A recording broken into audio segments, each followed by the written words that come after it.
Mr. Perrin and Mr. Trail, the novel by Hugh Walpole, adapted for radio by Val Gielgud, with Marius Goring, Hugh Burden, Jeremy Clyde, Joan Matheson, and Sandra Clark. The story of Mr. Perrin and Mr. Trail is set in the West Country at the turn of the century. Mr. Perrin was 45, with pale, watery eyes and eyebrows of the same sandy colour as his moustache. He had been a master at Moffat's for over 20 years. He was a little bent as he walked, his hands folded behind his back, trailing a rough, ugly walking stick along the ground.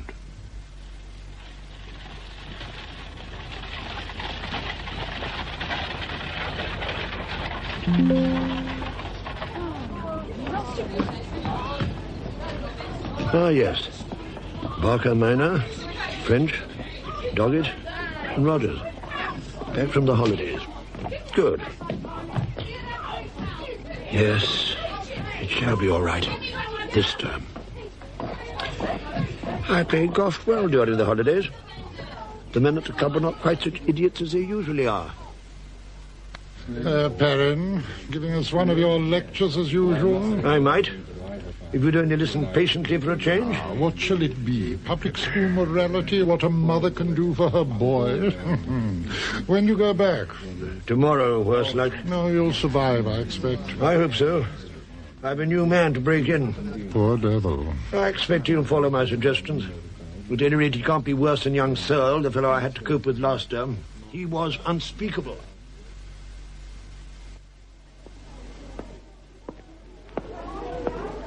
From the ridiculous to the sublime.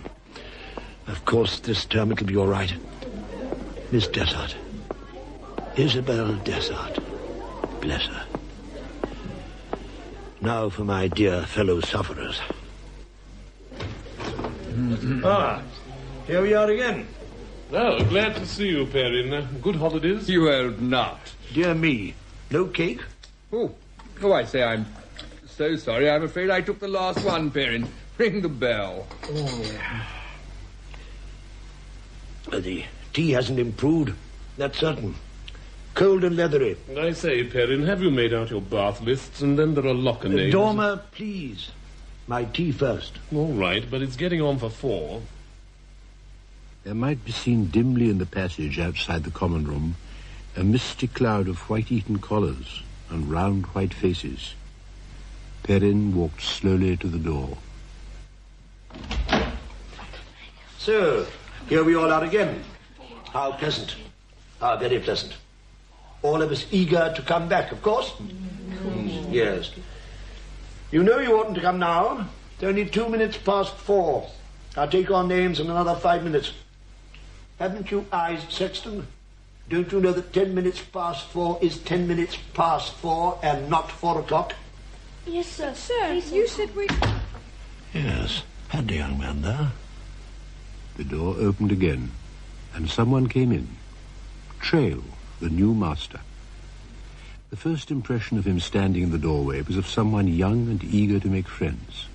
Brown Norfolk jacket, grey flannel trousers, light brown hair parted in the middle and brushed back. He looked beyond everything else clean. His socks were bright purple. Meet Mr. Perrin, Trail. How do you do? He'll tell you all about everything, won't you, Perrin? I'll try my best. I must say, as far as order goes, I've never found any trouble. I've always managed them all right. You'll find them a trifle rested the first few days, seeing what you're made of. Just dropping them, good and hard. That'll do the trick. Excuse me, sir, you told me to bring the new boys, sir. Hippie Minor is crying in Matron's room. Then you can cut along, Sexton. Yes, sir. Now, you boys, pocket money. It would be safer for you to hand it over to me. Then you shall have it when you want it. Well, Rackets, I can see 2 half-crowns. Is that all you have? Yes, sir. I don't like to see you so fond of money, Rackets. I doubt if you'll see these 2 half-crowns again. No, sir. Caught friend Rackets on the hip that time, I fancy. You take the big room with me, Trail. Very well. I'll give you paper and blotting paper. Trail had learned during his 3 years at Cambridge that above all things one must not worry. He had found that 2 thirds in his history tripos and a blue for rugby football were easily obtained. He found that the second of these things led to a popularity, inviting a pleasant indifference to thought and discussion, and he was extremely happy. He might well have secured something better than a post at Muffet's, but he had left it lazily until the last and been forced to accept what he could get. In a term or 2 he hoped to return to Clifton, which meant that his stay at Muffet's was in the nature of an interlude. It is indeed one of the most curious aspects of the whole affair that he remained for so long blind to all that was going on. He was of a surprising simplicity. As to people, there was a week in town every now and then. There was his mother, a widow, and he was her only son, whom he entirely worshipped. There was no one whom he really disliked. And there were 1 or 2 girls, not very seriously, in the background. He writes of Muffet's. You never saw anything so hideous. The red brick all looks so fresh. The stone corridors all smell so new. The iron and brass of the place is all so strong and regular. It's like the labs at Cambridge on an extensive scale. You'd think they were inventing gases or something, not teaching boys the way they should go. It's the fresh lobster colour of it that I can't stand. He had, during that first week, too much to do to get any very concrete idea of the staff. On the first morning there was a masters' meeting, and he could see them all sitting heavily and despondently in conclave. The Reverend Moy Thompson, the headmaster, a venerable-looking clergyman with a long grizzled beard and bony fingers, sat at the end of the table, as though longing for an excuse to fly into a temper. For the others, Trail only noticed Perrin, Clinton, and Dormer, apart from a stout man with a heavy moustache, an agitated little Frenchman, and a thin, bony little man with a wiry moustache and cynical speech that seemed to goad Moy Thompson to fury. It appeared that the stout man with the moustache was called Comber. He had once been a famous football player. The little Frenchman, Monsieur Ponce, spent his time hating England and preparing to leave it, an escape that he'd never achieved. The little man, Birkland by name, seemed to Trail the most interesting of the company. Caustic in manner, he was feared by the whole staff. White, the nervous man, never opened his mouth. Everyone during this first week was pleasant and agreeable. The ladies of the establishment came to Trail's notice more slowly, but Mrs. Comber appeared on the scene quite clearly. I don't know how it happened. It was all so jolly and noisy in the early days when I was only the daughter of a country clergyman, youngest of 6 sisters, and Freddie was so young, so handsome. But somehow from the moment of my marriage, I found nothing to hold on to at all. I determined to make second best do, and only gradually accepted acquiescence in something that bore no resemblance to the glorious radiance I'd anticipated. It says everything for Mrs. Comber's pluck and determined stupidity that she lived now, after 15 years of married life, still on the threshold of expectation. She extended her attempts at romance to wider fields. As far as Freddie, her husband, was concerned, she was always hoping that it would change. But her 3 boys, fat, stolid, and stupid, cared nothing for her at all. They were unpleasant boys. But against all this rejection and muddled confusion, there was Isabel Desart. Dearest Isabel, you can't know what you've come to mean to me. Oh, that's nonsense. The way you keep coming down here and staying for so long when you could be having a glorious time with your friends in London. Muffet's is so dull, and all the people here. Isabel managed somehow to fit in. With rather short brown hair curling about her head, straight eyes, firm mouth, and vigorous, unerring movements, to most people she was like a delightful boy, healthy, direct, and uncompromising. You see, dear, I know you. Your tenderness, your understanding. And the boys love and trust you. Oh, I manage things for them sometimes. Of course, I don't hit it off with Mrs. Moy Thompson and those 4 lady matrons. Mrs. Moy Thompson, has been crushed for ages by that grim, bony old husband of hers. She lets him bully her to his heart's content.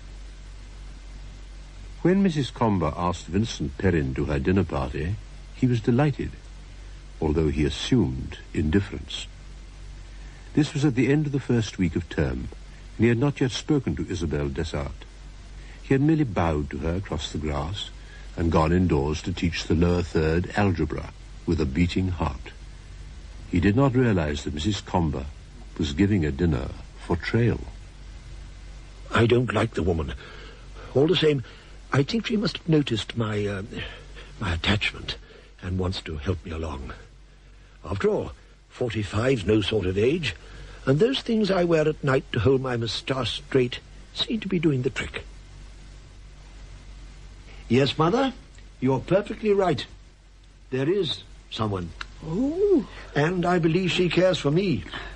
When I'm ready to ask her, I'm pretty sure she'll say yes. Of course, I shall have to find a new house, and there'll be a nice, sunny room for you, old lady.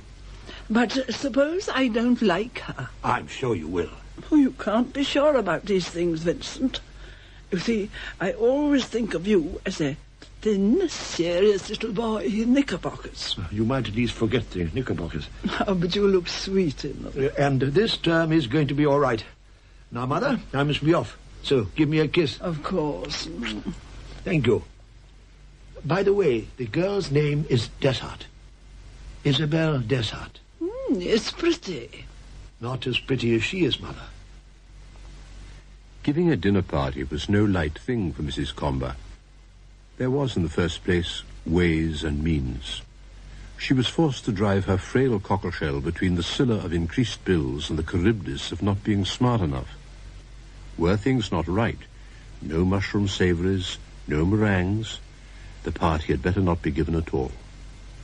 On the other hand, there was the end of the month coming up, nothing in hand, and Freddie scowling to such an extent that to speak to him was out of the question. Every party was an attempt to win Freddie back to her. And then the people to ask. Vincent Perrin. I don't like him, but I ought to. The Dormers. It's time they were asked. And the elder Miss Madder. Perhaps she won't talk too much, nor really spitefully. If only we didn't have to play bridge afterwards. I'm so bad at cards, so I'm bound to lose. I always do. And I need every penny for the boys' clothes.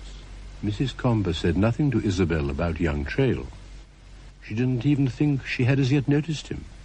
Neither of them said a word about Mr. Perrin. They were all waiting for Freddie Comber. Poor Freddie is always late, Mr. Trail. They work him so hard, you know. I know, Mrs. Comber. I hope you like meringues, Mr. Trail. Everyone here seems to, with jam in them. No, I didn't. The other night I had such a good hand in hearts, but we had such bad luck, and I oughtn't to have played my king when I did. I'm always telling Freddie to go and dress earlier, but he stays working. Well, Mr. Perrin, I hardly seem to have had a sight of you since term began. You know Miss Dessart, of course. Not so well as I should like to. She always looks a picture. That dress, very simply cut, but just right with that golden girdle round her waist. Capital taste, I think. It seemed to Mr. Perrin, and the moment must be recorded as the first instant of his dislike, that Trail was absurdly overdressed, with hair so brushed and parted that you could almost see your face in it. His coat fitted amazingly, and there was a wonderful white waistcoat with pearl buttons, and a splendid even line of white cuff below the sleeve. Perrin dragged out his own cuffs, saw there was a frayed piece that had escaped his scissors, and pushed them back again.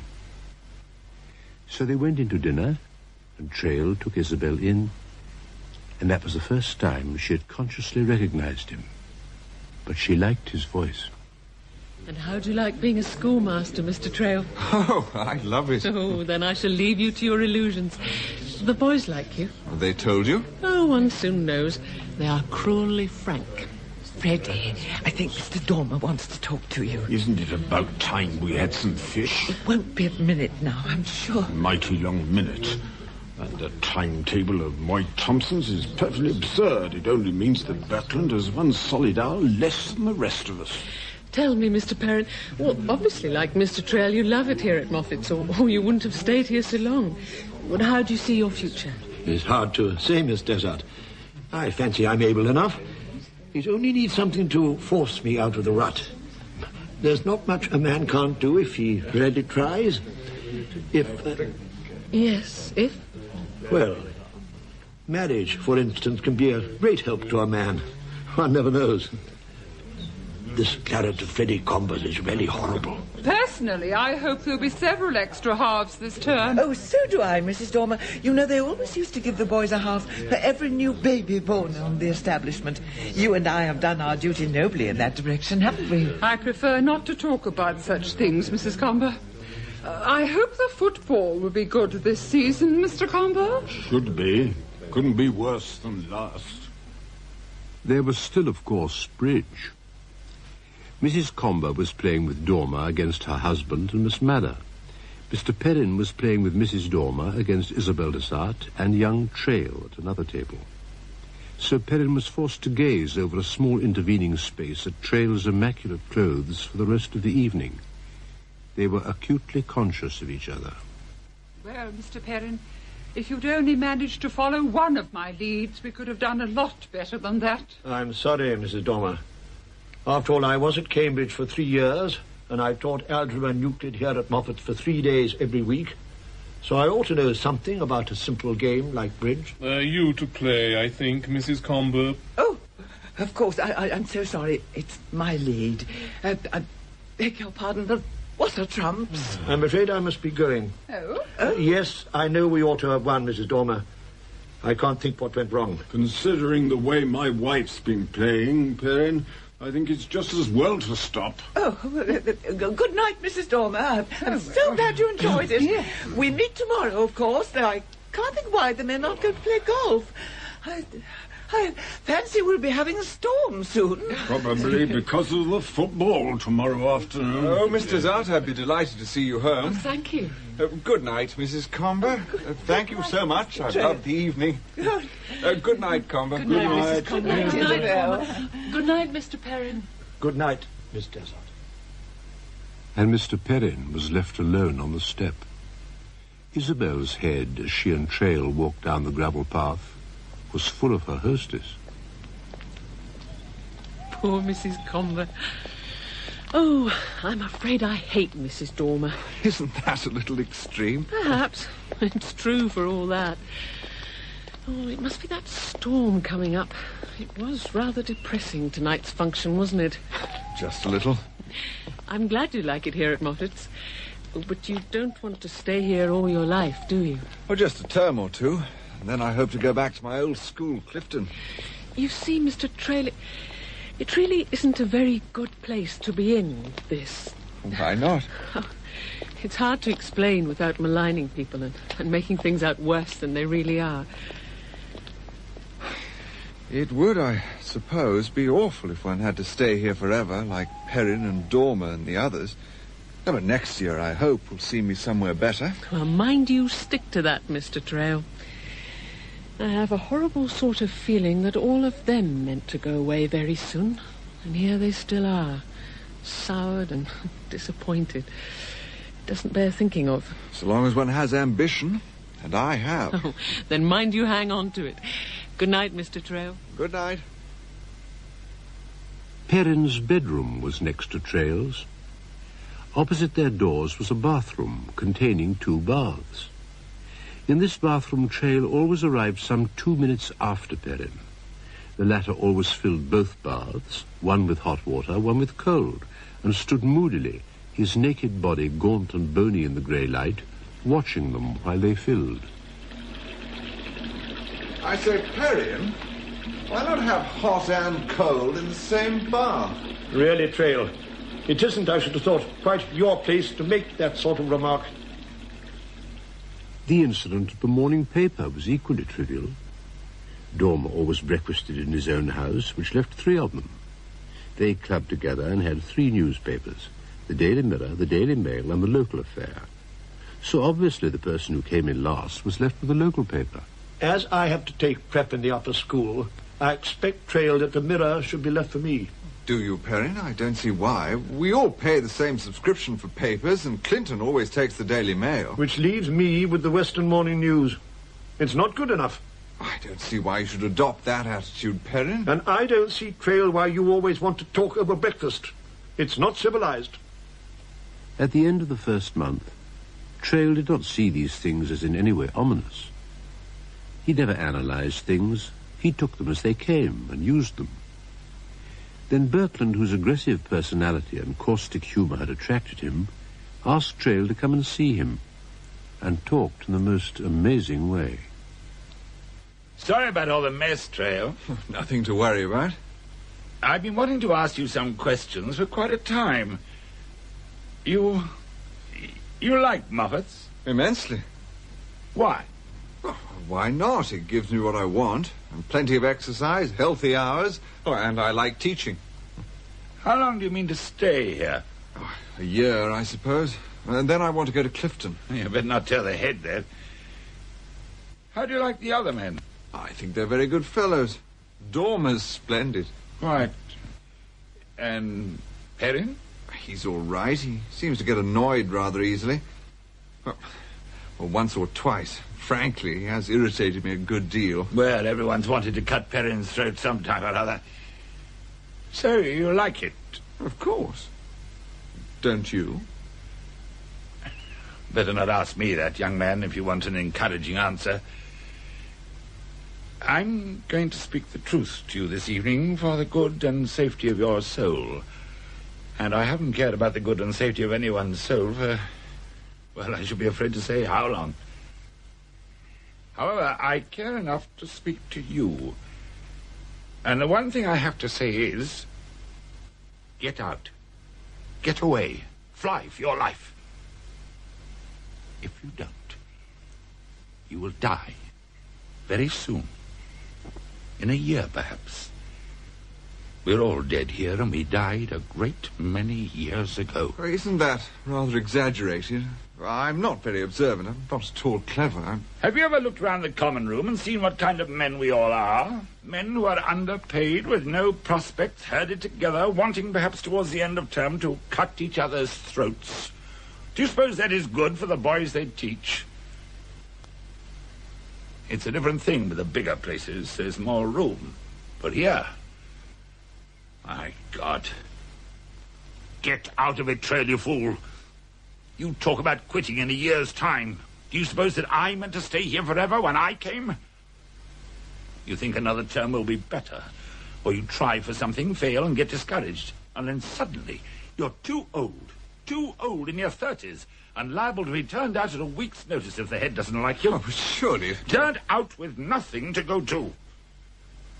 And the head knows that you're afraid of him and plays games with you. You think you'll escape, but already the place has its fingers about you. By the end of term, you'll be a different man. You'll be allowed no friends. Only enemies. You think the rest of us like you? Well, I don't think they actually... For the moment, perhaps. Already you say you dislike Perrin. You must not be friends with the head, because then we shall think you are spying on us. You must not be friends with us, because then the head will hate you, because he will think that you are conspiring against him. You must not be friends with the boys, because then we shall all hate you, and they will despise you. You will be quite alone. Oh, come now, Berkland, draw it mild. You think you're going to teach with freshness and interest. You're full of eager plans and new ideas. Every plan, every idea will be immediately killed. You must not have them. They're no good for examinations. You're just trying to prove you're superior. No, but really... You have got to hear me out, Trail. It all goes deeper. It is self-murder. You are going to kill, you have got to kill, every fine thought, every hope that you possess. You'll be laughed at for your ambition and your hopes.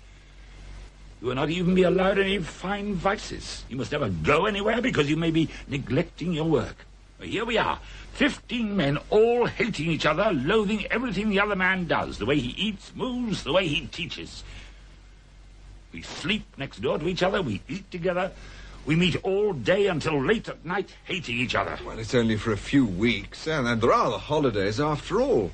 I tell you that if term lasted another week or two, murder would be committed. The holidays come. You go out into the world and find you're different from all other men. And I know that you're different. You are patronizing, narrow, egoistic. You see others shunning you, and back here you come again. If you marry, see what comes of it. Look at Mrs. Dormer, Mrs. Comber, Mrs. Moy Thompson. Look at their husbands. So much for marriage. No money, no prospects. Perhaps at the end, starvation. And gradually there creeps over you a dreadful inertia. You do not think. Yes, but I you do don't not think care. You are a ghost. Only, towards the end of term, when examinations come, there creeps about the place a new devil. Our hatred of each other begins to be active. We're all tired, horribly tired. And be careful then what you do and what you say. Mind if I fill my pipe? Go ahead. Thanks. My word, you've drawn a horrible picture of things. It's hysteria. No, of course, you don't see it my way. Why should you? But it's true for all that. I'm resigned now. Besides, it's the beginning of a new term. Just now, I'm inclined to think it isn't true myself. But just wait and see. Watch White after he's had an interview with the head. See Perrin and Comber and study Mrs. Comber. You won't listen to me. Why should you? But in 10 years' time, maybe, you'll remember what I've been saying. It was all rot, wasn't it? What was all rot? About the place. This place. All rot. Of course. Forget it. I'll do my best. I'm sure you will.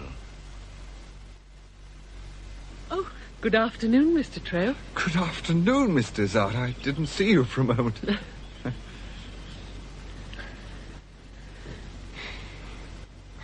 Don't you think one of us ought to talk? It's so wonderfully quiet here that it's almost frightening. We're both so very young. Yes, but why not? Well, for the things we shall have to do. You for the boys and I for my poor Mrs. Comber. I had thought when I first saw you that you were going to be old enough.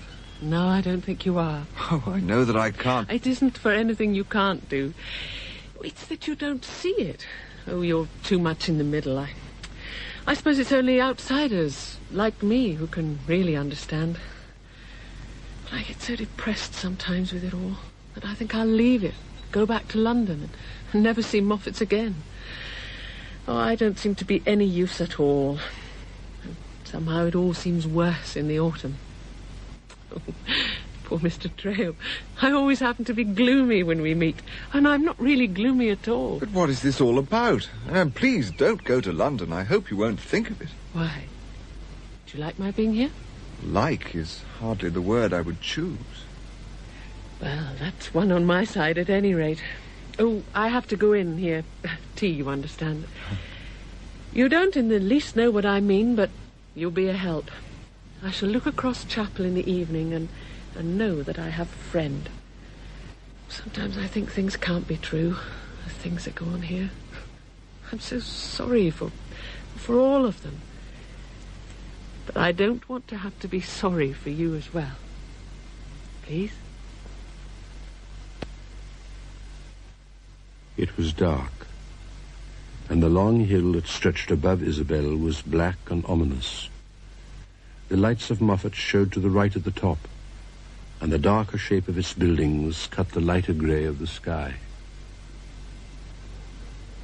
Good evening, Mr. Zart. Oh, good evening, Mr. Perrin. Oh, I'm sorry. You startled me. It's so dark. How is Mr. Trail getting on in the law school? I hope you all like him. Well, the boys seem to have taken to him. But then, of course, his football is a quick road to their favour. Trail? Young, of course. Young, and one can only learn by experience. He is perhaps just a little inclined to be cocksure. A fault in the young, of course. Oh, I found him very modest and pleasant. Of course, I haven't seen very much of him, but what I have seen I've liked. In the light of the lamps at the corner of the road, Isabel saw Mr. Perrin's face. He looked very white. His eyes were looking into hers and beseeching like a dumb animal's. Miss Desart, I'd be awfully glad if one day... I'd be so flattered if you would come with me for a walk one day. Why, of course, Mr. Perrin. I shall be delighted. Good night, Mr. Perrin. Good night, Miss Desart. Perrin stood, looking after her. Later, Mr. Perrin, the midday mutton close about his head, surveyed in his dingy sitting room 4 small boys who gazed at him with staring eyes and jumping throats. I go in the rain, and more than needs the rope. That will do, young Garden. You had better write out the whole poem 50 times before lock-up. It's obvious that you don't know a word of the noble Robert Browning's The Patriot, and that you've made no attempt to learn it. I fear it will devolve upon your lordship, friend Garden, to write out the poem no less than 50 times. I grieve, I sympathize, but the law commands. Oh, there's a most ripping match this afternoon, sir. A fool I may be, Garden, but I have observed that there is, as you say, a ripping match. All the same, I fear the poem calls you, friend Garden. Oh, it would be an awful pity, sir, to miss such a decent day. That will do, Garden. You will get it 100 times if you're not careful. Silly pompous ass. I must get out into the air. My head's very bad. And I should let my mother know that things with Miss Desart are practically arranged. Thank heaven I managed to keep that puppy Trail in his place. I dislike him more and more. Conceited and insufferable idiot.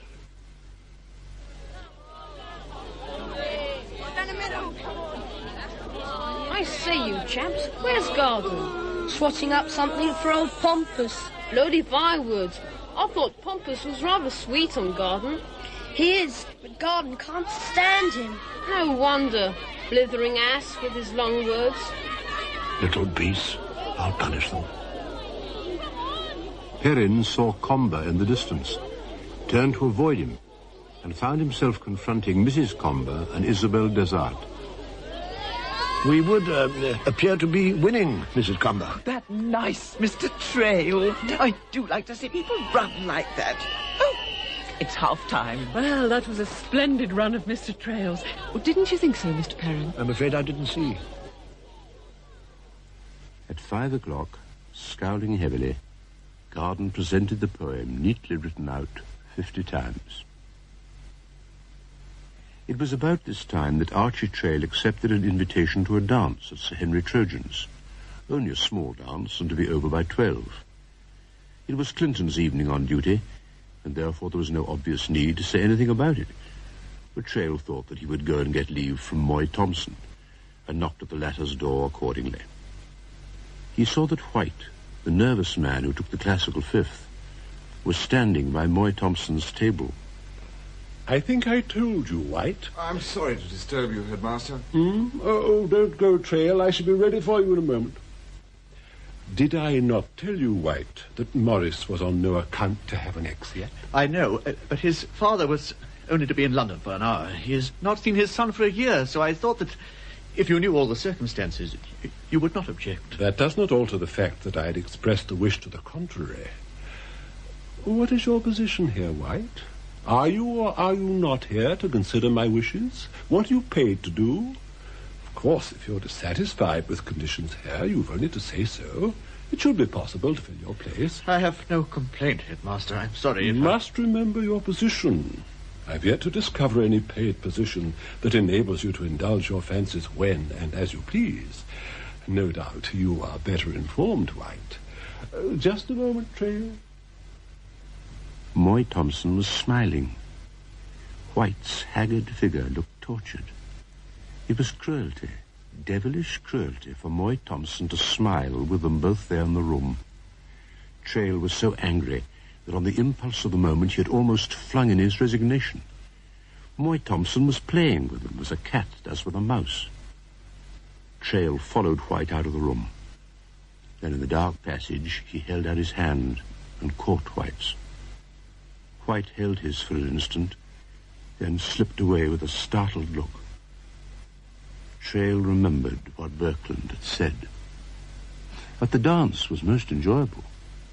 Trail had never enjoyed himself so much before. It was as if he had escaped from imprisonment. When it was all over, he sped back again over the hill towards Moffat's, thinking of Isabel Desart all the way. 1 o'clock, by Jove. I had no idea it was so late. Damn this front door. Seems to have jammed. Won't look too good if I have to stay out all night. I'll die before I ring. By Jove, I believe I can climb up. There's a handy buttress and an unlatched window.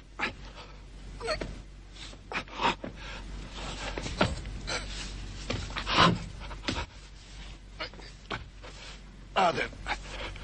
I shall have to jump. Oh. Oh.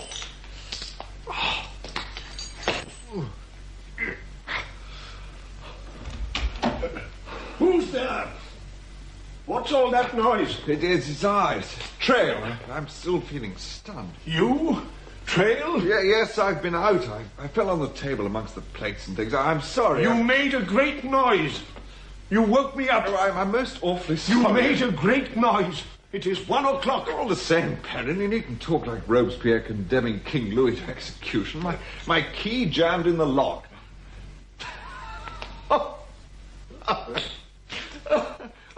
I'm frightfully sorry. I can't help it. You look so funny, Perrin, with your shadow on the wall. It's a gigantic head with your hair sticking out all round like spears. Perrin said nothing. Trail followed him slowly down the passage. Suddenly, he was frightened. He didn't know why. Perrin slept badly. Next morning in class, the old hallucination that 20 boys were in reality 500 crept over him. They sat in a stupid, irritated row at hard wooden desks soiled with ink. The fifth proposition of the first book of Euclid was scarcely calculated to show dull boys at their brightest and best. Perrin found that the form knew nothing about it at all. Now, you there in the back row. Pumfret Walpole, isn't it? Yes, sir? May I ask why you haven't even tried to do your preparatory work? I'm sorry, sir. No doubt. And unless I'm much mistaken, you are going to be sorrier still. You are not attending, Master Pumfret Walpole. You seem to be drawing. Let me see the results. Here you are, sir. I can hardly congratulate you. People with tiny legs and noses like pens, all smudges. I'm sorry, sir. Too much sorrow is unbecoming in the young. I'll try another of you. Garden minimus. You seem to be sulking, Garden, frowning like that. It's not very pretty. Take the triangle A, B, C. Yes, Garden. I grieve to think of the amount of time you must have spent over its preparation. You'll be overdoing it if you go on like this. You really mustn't work so hard. Meanwhile, write it out 30 times and say it to me tonight after tea. Go to your seat.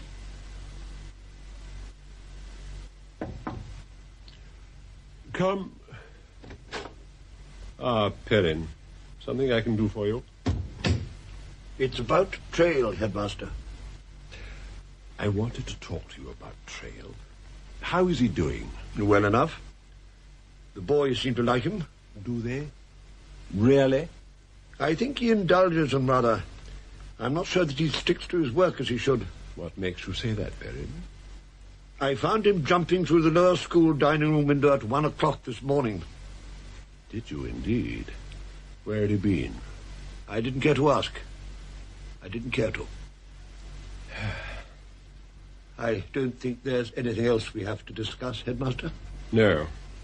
I shall talk to Trail, of course. Right.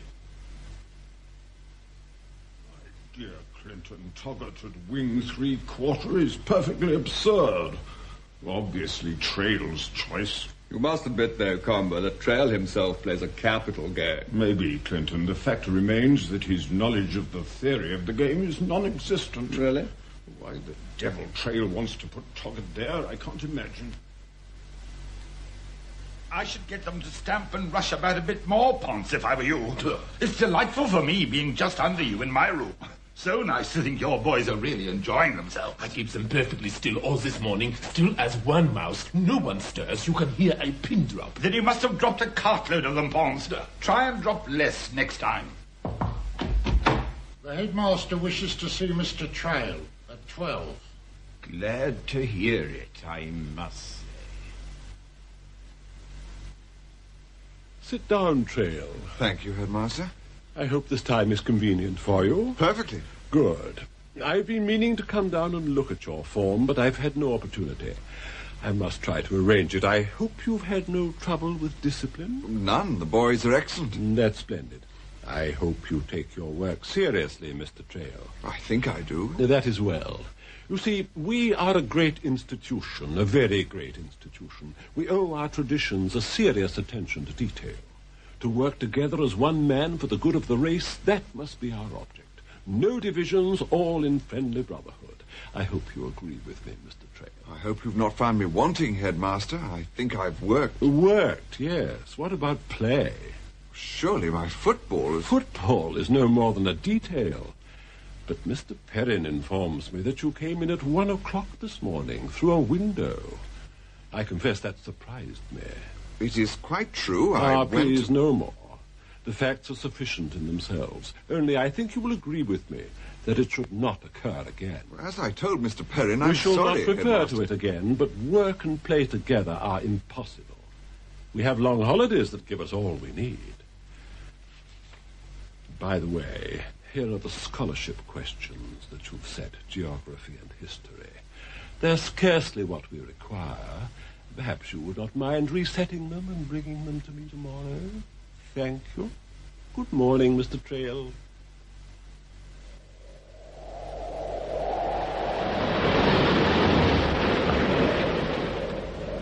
Over the sea, a tremendous wind was blowing.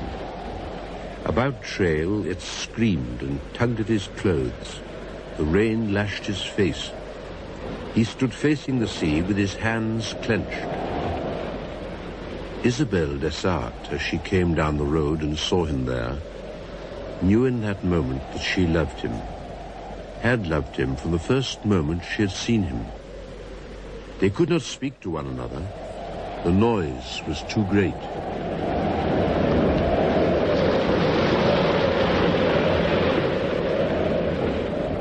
The mist swept about their heads, the spray beat in their faces. For a moment he held her with his face pressed close against hers, and their lips met. At last, still without a word, they moved slowly away along the road. Well, hello, Trail.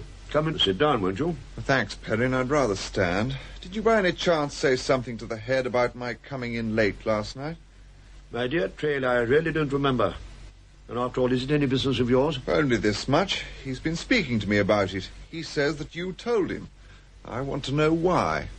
It is my business, as housemaster here, to find out anything that may harm my pupils. I consider your late hours, your disregard of your work, prejudicial to the school's progress. Yes, that is my opinion. If you feel that I've been neglecting my duty, I can only say that I'm sorry. I don't feel that one night's outing can do much harm. I only mentioned it because I've been feeling these last few weeks that we've not been very good friends. Insofar as I am to blame, I'm genuinely sorry. I'm glad you feel like that, Trail. One must keep discipline, you know. Of course, you're young. When you're older, you'll see that there's something in what I say, and schoolmastering takes some learning. But I'm sure I'm glad you feel sorry. All right. keep that advice for others. I don't know that I was so very wrong after all. What business was it of yours to go sneaking to the head like that? Well, there are some things that a gentleman doesn't do. I can forgive something at your age. But this sort of impertinence... I don't think you remember to whom we are speaking. You are only the junior master here. And you must be taught that when those who are wiser than you are choose to give you advice, you should take it gratefully. My God, of all the conceited, insufferable... Get out of my room. All right. When I've told you what I think of you... Get out of my room. And take care you don't come back here again. Trail and Isabel kept their secret to themselves. Their meetings were few and difficult. We're so happy, Archie. We really can't quarrel with anyone. And Mr. Perrin, oh, poor man. No wonder he's irritable. He's miserably disappointed, and I don't think he's well either. Oh, we can afford to put up with some ill temper from other people just now. Mr. Perrin looks quite dreadfully white and strained. Oh, but we're so happy, and he's so unhappy. It is a little unfair, isn't it? Trail kissed her and went back resolved to be pleasant and agreeable. Perrin had had bad headaches, and his form suffered. On this dark and dreary Monday early rising to the cold summoning of the bell was anything but pleasant. Trail was in no brighter temper as he hurried down the cold stone passages, pulling on his gown. He heard the rain beating down, hurriedly selected the first umbrella he saw on the stand, and rushed to the upper school. In the junior common room, the rain was driving furiously against the window panes. Trail sat down with an air of relief as Clinton grabbed the Daily Mail and began to chatter. My word, Trail, did you see this? The Quinns fairly wiped the floor with the Scottish on Saturday. Delicious sausages. Have some. Perrin's having breakfast in there, isn't he? He won't want any more. He sometimes does. He's awfully sick if he comes in hungry and doesn't find anything. Perrin's rather amusing when he's sick. By the way, has the head passed those exam questions of yours yet? He has not. No. He's made me do them 5 times now, and the last time he crossed out a whole lot of questions that he'd suggested himself. Who are you? I said as much, and he called me politely and gently, but firmly, a liar. He's got his knife into me all right, and I've got friend Perrin to thank for it. Yes, Perrin doesn't love you, that's obvious. And young Garden has been helping the feud along. Young Garden? What's he got to do with it? Well, he always was a special pet of Perrin's. Perrin kept him in or something, so now he goes about telling everybody that he's transferred his allegiance to you. That infuriates Perrin. I confess I rather like the boy. You write it out 100 times, Garden, and you don't go out till you've done it. I don't know what's come over that boy, Garden. Nothing but continuous impertinence. You should go up to the head if he isn't careful. I see that you two are reading the Mirror and the Mail. Oh, well, there's no point in my saying anything about it. None at all, Perrin. You know, Clinton, a little less appetite on your part in the early morning would improve things for everybody. Don't I smell sausages? Oh, finished, I'm afraid, old man. I can't find my umbrella. Tiresome when it's pouring like this. Have you seen my umbrella, Clinton? No. Why should I have seen it? Isn't it in the stand? It is not. I know I had it last night. Clinton, you must have seen it. I tell you, I haven't. My word, isn't it raining? It certainly is. Well, someone must have seen it somewhere. It's absurd. I want to go out. Try one of the others. But I must have my umbrella. I have to go to the upper school. Oh, I'm terribly sorry, but I'm afraid I must have taken it by mistake. If I'd thought it was yours, I wouldn't have dreamed... You? Trail? I'm afraid I took the first one I saw this morning. As yours is missing, it must have been yours, but I assure you... You dared to take my umbrella without asking me? I never heard of such impertinence. But it's all of a piece, all of a piece. Oh, this is really too absurd. As though a man mightn't take another man's umbrella without all this fuss. It's absurd. Oh, is it? It's like the rest of your behavior here. You come here imagining that everything belongs to you. We've all got to bow down to everything your Highness chooses to say. We must give out everything to your Highness. You insufferable puppy. I'm exceedingly sorry I took your umbrella. I don't see that gives you any reason to speak to me like that. Later, if you like, but not here. Of course, to you it's nothing at all. If you don't know how to behave, it's time someone taught you. Gentlemen do not steal other people's things. I didn't steal your infernal umbrella, Perrin. I don't want your beastly things, any of them. Keep them to yourself. I say, you two chuck it. Don't make such a row in here. Everyone can hear. Give me my umbrella, do you hear? Give me my umbrella. I tell you, I haven't got your rotten umbrella. I must have left it somewhere, and I'm glad. You can go out in the rain and look for it. Look out for the coffee thing!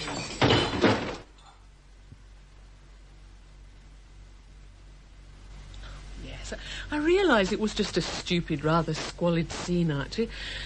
All the same, I'm rather scared. You're all at such terribly close quarters. That's true enough. The fact remains that that sort of thing isn't done, and that Perrin's a rank outsider. There's one thing, Archie. We must let them know all about us. Today for choice. Must we? Certainly we must. And you don't suppose there isn't going to be talk about this business? Well, you must let me do my share of standing up for you. I must have that right. Oh, very well, my darling. Just as you say. Then that's all right. And I shall sleep better. Meanwhile, in the senior common room, the news had been brought by the two witnesses of the scene, Berkland and Comber. There they were, rolling, positively rolling on the floor.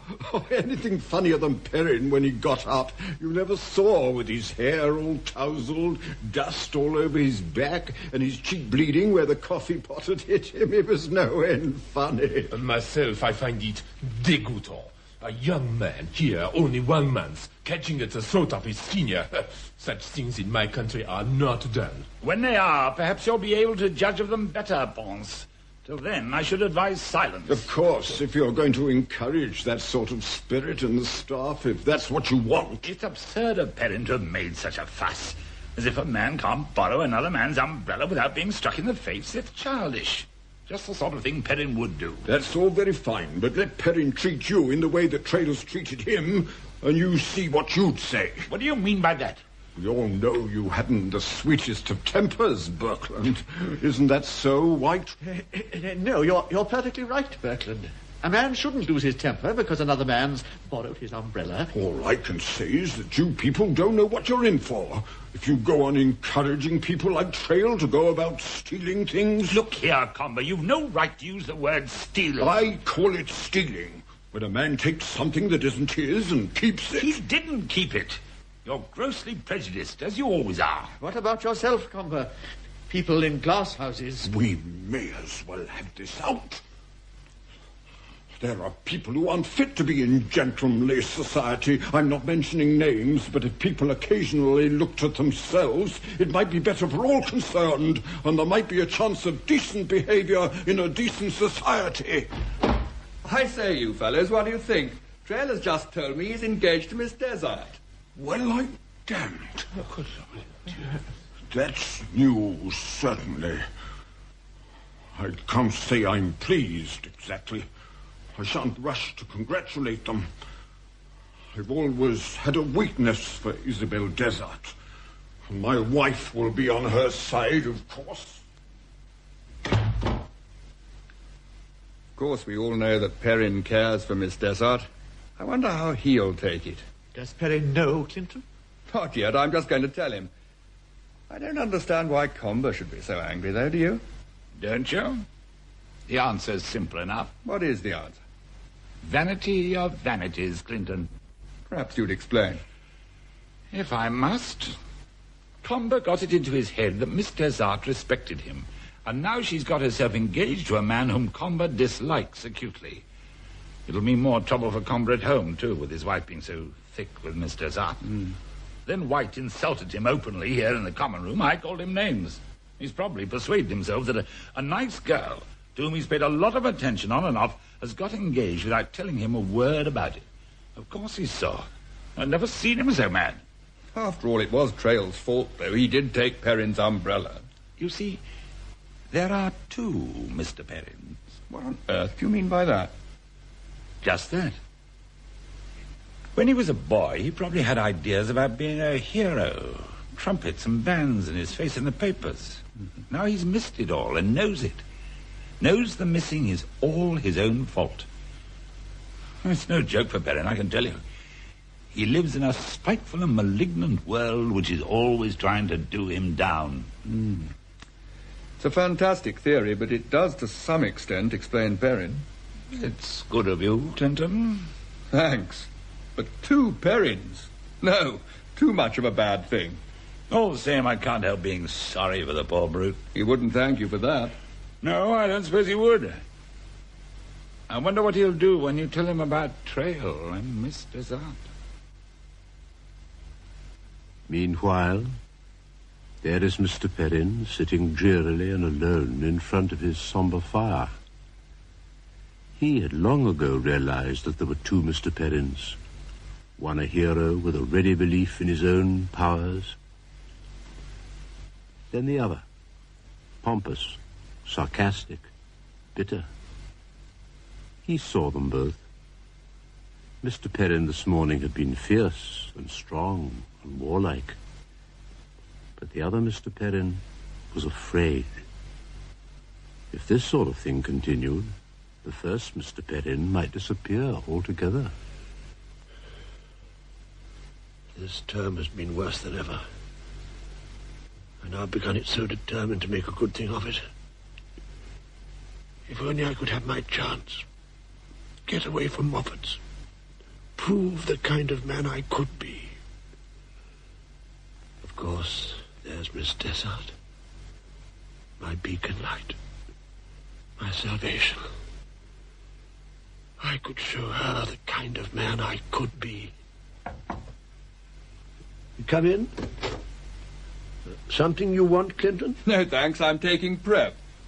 Won't you sit down? No time, I'm afraid. I just wondered if you'd heard the news. Trail's engaged to Miss Desart. He's just told me. Perrin did not move. His hands began to shake. Then suddenly his head fell between his shoulders, and his body heaved with sobs. Then he began to pace his room, up and down, like an animal in a cage. I think that's wonderful news, Isabel, dear. He's such a nice young man. I'm glad you think so. And talking of niceness, I always think this bedroom of yours and Freddie's is essentially nice. Oh, I'm glad you think so. Of course, I've done my best with it. Those silver things and the china all seem to welcome me, in spite of the wallpaper. Just come and sit on the bed beside me. I'm so happy for you. Though Freddie doesn't like Archie over the football or something equally silly, Isabel, dear, I love you, and I want you to be happy. Of course, it is wonderful. I never knew how wonderful until it actually happened. Oh, love is more than the finest writer has ever said, and not, I suspect, quite so much as the humblest lover has ever thought. Which is pessimistic of me, but it only means I'm ready for all the possible surprises. And you'll find it just whatever you make it. I don't think the other party has much to do with it. You never lose what you give, dear, and no one could be a brute to you. And now, tell me, what is this I hear about your young man and Mr. Perrin? Because I only heard a few words from Freddie. Oh, it seems the silliest sort of affair, but it's a pity, because it may make trouble. That's why we announced our engagement today, because I'm afraid it'll be a case of taking sides. It looks as though there were going to be lots of opportunity for taking sides this time. And it really is too silly. Apparently Archie took Mr. Perrin's umbrella to preparation in the upper school without asking him. Yes. And when Mr. Perrin asked for his umbrella and Archie admitted that he'd taken it, there was a regular fight. And the worst of it is there were lots of people there. And now it's all over the school, and no one will leave it alone as they should. Silly. Well, my dear, you know that I'm behind you, but I'm afraid Freddie won't be because he doesn't like Archie. There's no getting over that. And then there are all the others. I don't like to think about it at all. Next afternoon was, as it happened, Mrs. Comber's at-home day, and the ladies of the establishment all came to tea. The two Mrs. Madder, Mrs. Dormer, and Mrs. Moy Thompson.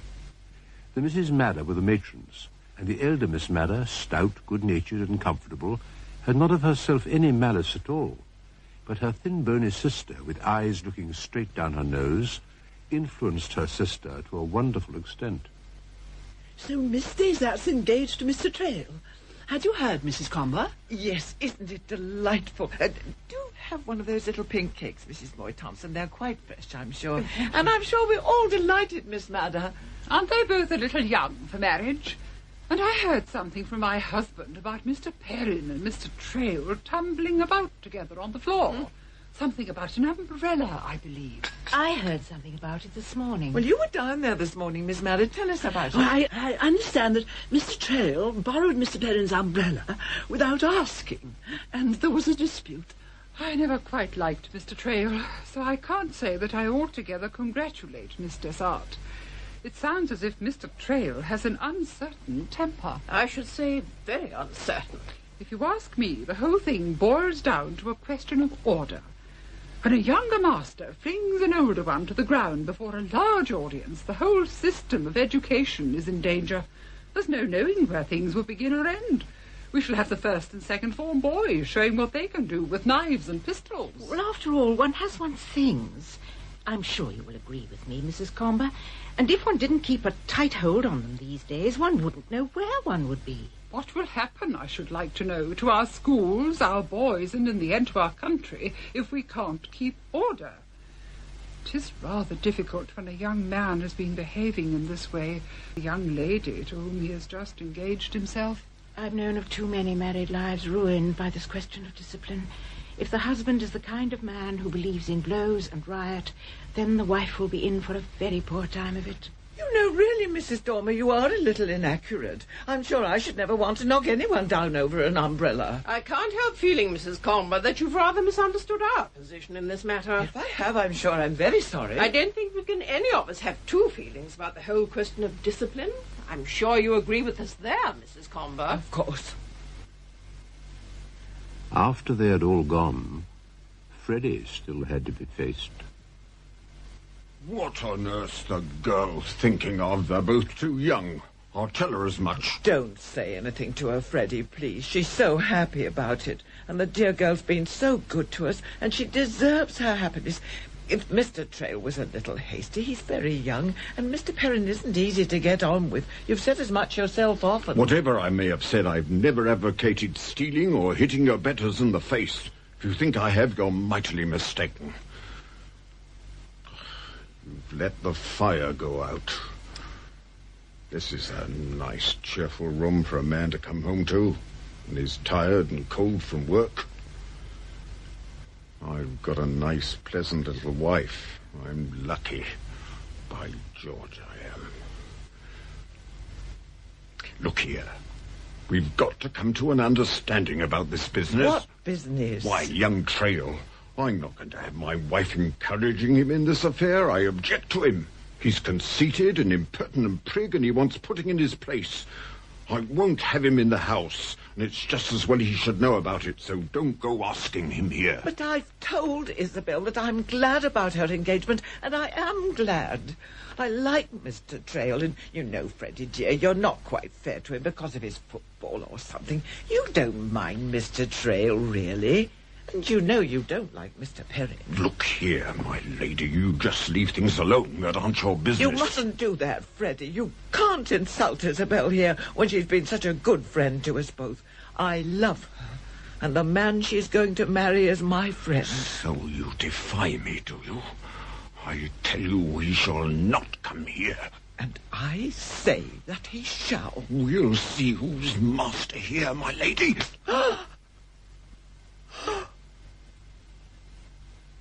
Freddie. You've cut your hand on my brooch. My dear. My dear. Don't look at me like that. I didn't mean. I'm terribly ashamed of myself. You never struck me before, Frederick. At least you've never done that. I am so sorry, my dear.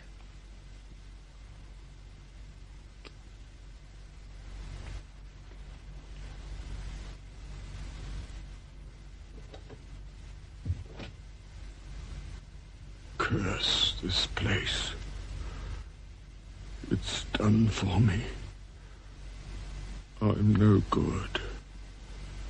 No good at all. During the month that followed, there was no one who had not his or her special grievance against someone else. The change in Freddie Comber was particularly marked. Isabel had never liked him so much before, but she found herself in the difficult position of having to tackle her Archie. It's no good talking about it, Isabel, darling. Old Perrin is a bounder, that's all there is to it. I'd do anything in the world for you, and that goes without saying, but there are things a man can't do. I don't expect you to go and apologise to Mr. Perrin. So I should hope. I never meant to knock the fellow down. I never knew I'd taken his infernal umbrella. That's a lot of fuss about nothing. That's so like a man. After all, the thing's all over. All I'm concerned with is standing up for you, Isabel. I won't have anything more to do with Perrin, now that's flat. He always wanted to be lonely, thinks himself too good for other people's society, and that's the fact. I've never really quarrelled with anyone before, and now Comber and that little French worm Ponce go stiff and sulky whenever I run across them, and Moy Thompson bullies me whenever he gets a chance.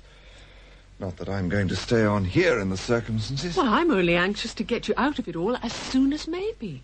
Even the boys in my class, they don't please me anymore. I snap at them over nothing in particular. Well, you're always gentle with me, darling. And I'm not allowing things to worry me. But they do. I've watched you. Proud with Miss Madder, haughty with Moy Thompson, gentle with poor Mrs. Comber, but you're always amusing and cheerful with me. I do my best. But sometimes I lie in bed at night trying to puzzle things out. All I want is to get you out of it all before things damage you. Love and death are simple things, it seems to me, compared with the problem of people getting along together. Only 3 weeks before the end of term, Isabel suddenly became conscious of Mr. Perrin in a different way. In another week, examinations would begin, and something in the atmosphere permeated the place. It was the first week of December, and snow had begun to fall. Isabel and Mrs. Comber sat in the latter's little drawing room over a roaring fire. There was no other light in the room. I can see you're not happy, my dear. What's the trouble? Oh, I don't know, really. Perhaps the look in Archie's eyes when I said good-night to him last night after chapel. Oh, what are we all doing fighting like this? I can't stand it any longer. What's the matter with everybody? I want to be pleasant to somebody for a change. But the last 3 weeks has been no peace at all. I know how you feel, dear. I'm very tired, too, and it's a good thing there are only 3 weeks of term left. I'm sure that somebody would be cutting somebody's throat if term lasted any longer. And I wouldn't much mind if somebody would cut mine. No, you mustn't. My dear, you're so good to me. I don't know what I should have done this term without you, and now my eyes are a perfect size and Freddie will be coming in. I'm sorry for making a fool of myself, but things get worse and worse. I can't stand it any longer. Dear Mrs. Comber, do tell me about these last weeks if it'll help you. I've seen that something's happened between you and Mr. Comber. I can see that he's dreadfully sorry about something, but he wants to make it up. This silence is worse than anything. If you'd only have it out, both of you, I'm sure it would come all right. No, dear. Freddie and I will get all right again, I expect, and be even better together than we were before. But all this business has shown me that I'm a hopeless failure. I'm the loneliest person in the world. I'm not grumbling about it, because I suppose I am careless and silly and untidy, but I don't think anyone's wanted friends quite as badly as I have, and some people have such a lot. I used to think it was all just chance. Now I know it's really me, myself. And now you're going to be married, and there's an end of you. The only person I had. Oh, Archie and I, Mrs. Comber, will care for you to the end of your days, and you'll come and stay with us, won't you? My dear. You know how Freddie feels about you. I've seen him looking at you during these last weeks as though he could die for you. And then he's been afraid to say anything. It's only this horrid place that's got in the way so dreadfully. Do you really think so? If only I could think that, because lately I fancied Freddie has been different, and he's such a dear when he likes to be if he isn't worried about his form. But things are always worse when exams come round. I always pray that the last 2 weeks of term may be got through as quickly as possible. Something quite dreadful did happen to us the other day. And I know he was ashamed of himself, poor dear. Perhaps everything will be all right. There's something else, Isabel, dear. I don't want to scare you, but Mrs. Dorman noticed it as well. I know it's really silly of me, of course, but I don't like it. What is it you don't like? Well, it's Mr. Perrin, I suppose. He's been looking so queer ever since he had that quarrel with your Archie. I dare say you haven't noticed anything in it. Maybe all my imagination. In a place like this, one can imagine anything. How does he look queer? Well, it's his eyes and things the boys say about him. You know, I've been wondering whether perhaps he didn't care about you rather a lot. Whether that isn't another reason for his disliking Archie. Care about me? Oh, well, of course not. He's only spoken to me once or twice. Well, I watched him looking at you in chapel in the strangest way. And the boys say he's very strange in class sometimes. Mr. Clinton was telling me that sometimes when Archie's there, he gets very white and shakes all over and leaves the room. I only want you to warn Archie to be careful. He might do anything. But what could he do? I don't know, dear. But when examinations start, they do seem to get into the men's heads so. On the next morning, Mr. Perrin came and spoke to Isabel.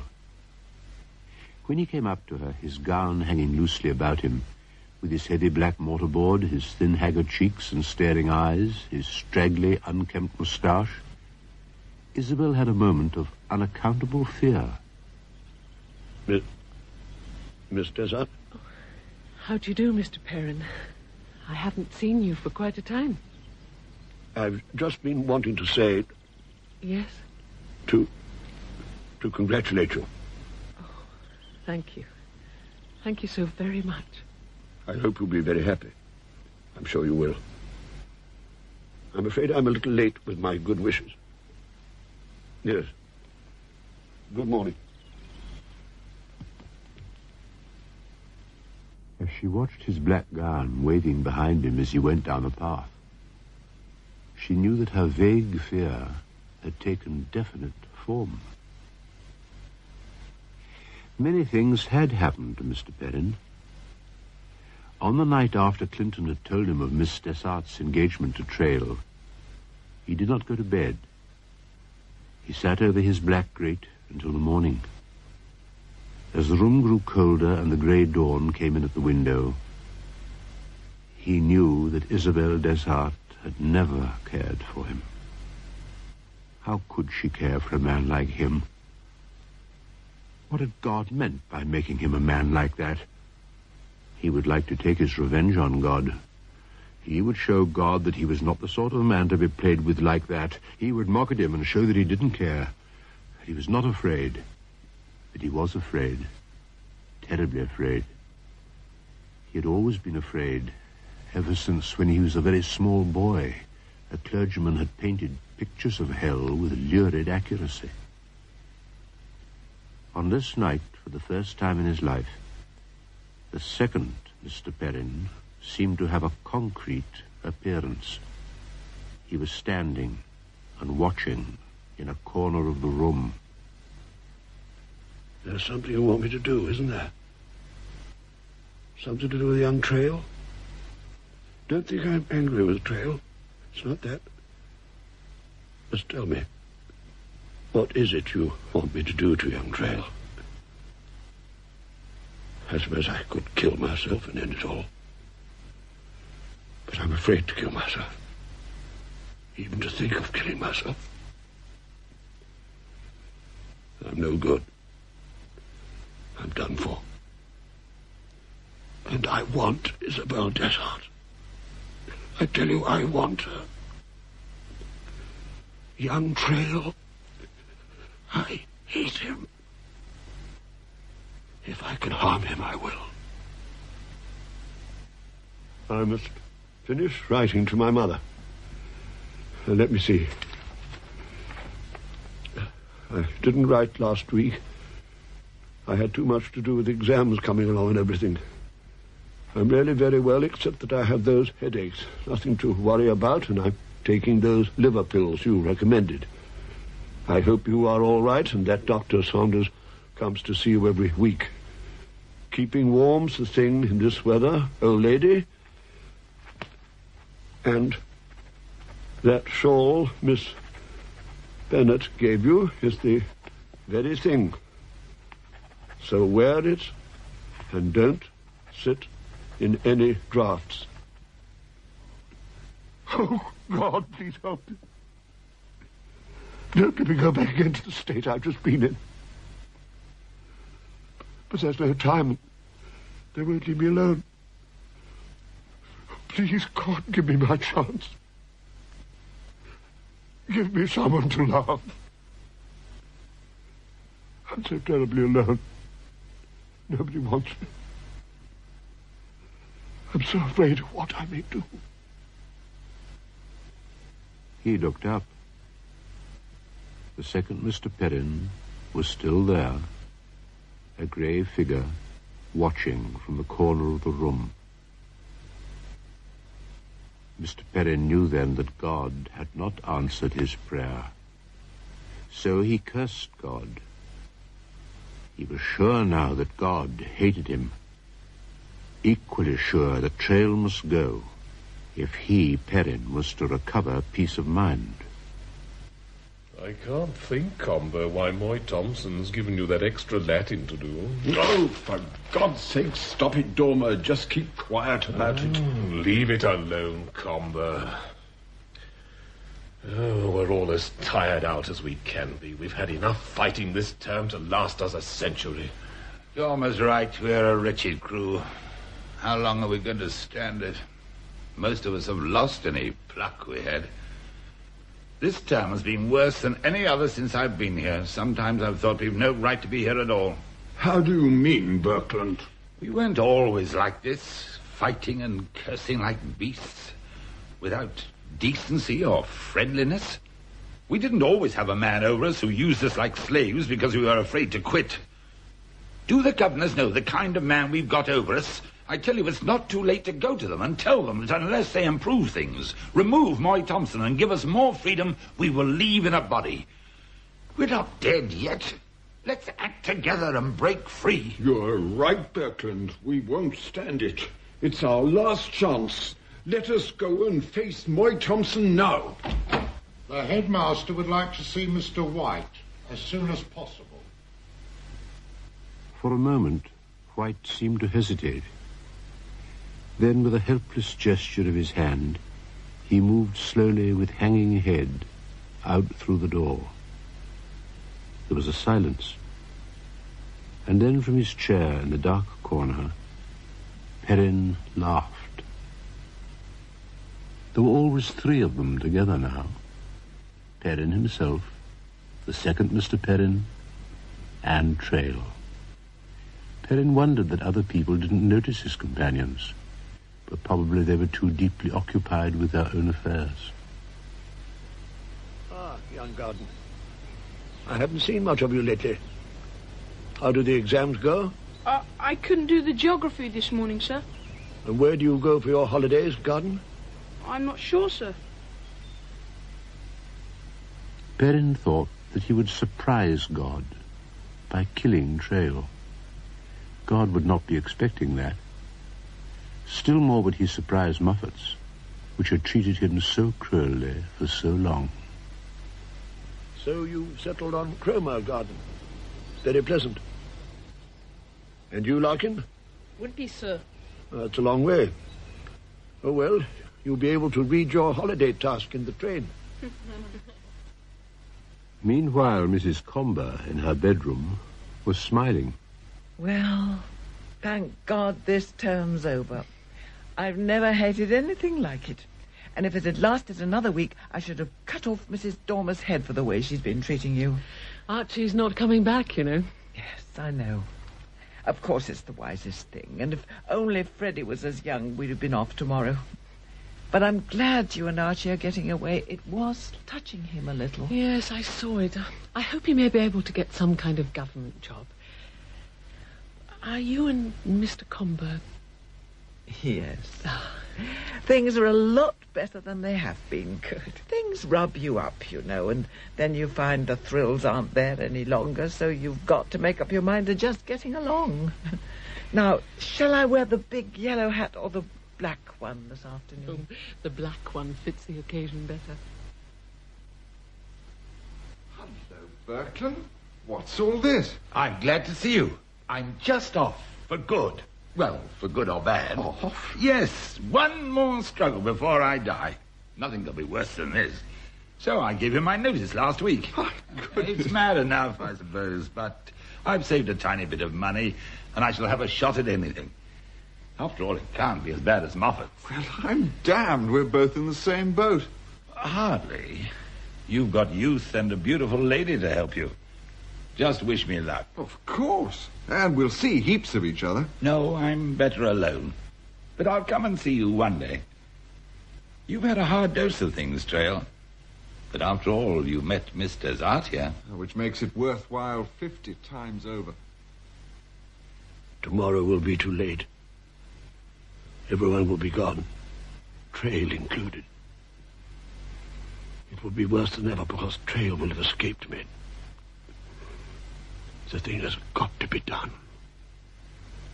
Mr. Perrin sat, staring into the dark, with one of the long kitchen knives on the table beside him. Next morning early, Mr. Perrin saw Trail go out and take the road that led down to the sea. I say, is that you, Perrin? Yes. I'm wet and I'm cold. Why did you come out here? I couldn't sleep, that was all. I saw you go out. I know. I knew that you were following me. You knew? Do you know why? No. I followed you because I hate you. I mean to do for you. My mind's made up. Oughtn't you to give me your reasons? Yes, that's only fair. It's all plain enough, really. You've taken everything I had away from me. Not that I have had much. Moffat's helps all your worst things. 20 years of Moffat's. I had ideals once. I lost them all. I always used to hope that people would like me, and I would have done anything for anyone if it had happened. But it never did. I suppose I'm beaten. It doesn't make it easier, living so close when you're naturally irritable. Yes, I know. No one cared whether I liked them or not. And then they began to laugh at me. I couldn't stand that.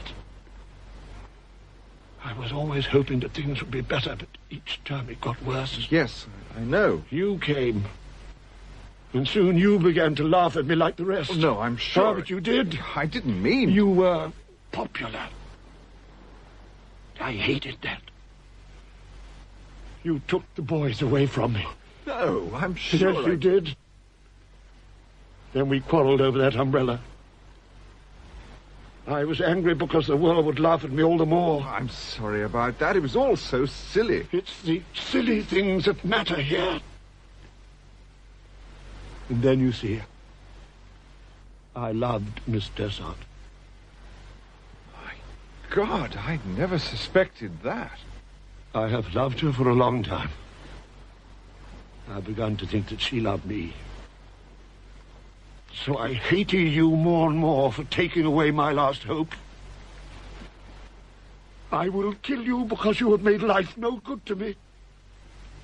And then I will kill myself. I am sorry. I had no idea that you loved Miss Desart. I suppose I am stupid about other people's feelings, but let us be friends now, and I will be better. No. If I don't kill you, it will mean that I am quite useless. So... He raised the knife. Trail stepped backwards and fell over the edge of the cliff. Oh, God. I didn't push him. I didn't really want to kill him. I must have been mad. The poor boy. Oh, God. God. The tide was coming in. Perrin could see Trail lying stunned and sprawling with his mouth full of sand. Already the waves were nearly touching the ground where he lay. It was too late to fetch anyone to help. Yet the very thought of climbing down from a height had always been terrible to him. He got dizzy so easily.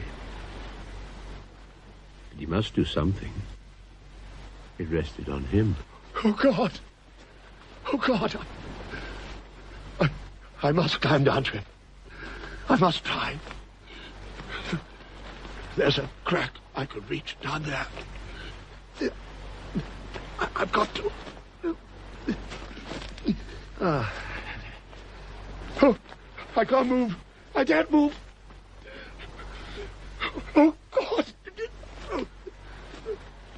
There's a ledge further down. A tuft of grass I can cling to. It's giving way. I can't hold on. Everything's swinging round. Oh,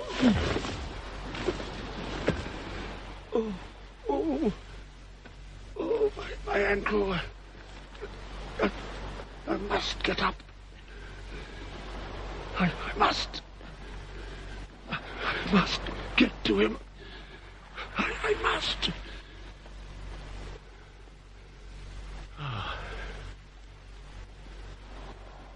How white his face is. His leg is so twisted it must be broken. But I must pull him away from the tide. Up to the cliff. That ledge there. I must get him up to it somehow. I must get him up. I must get him up.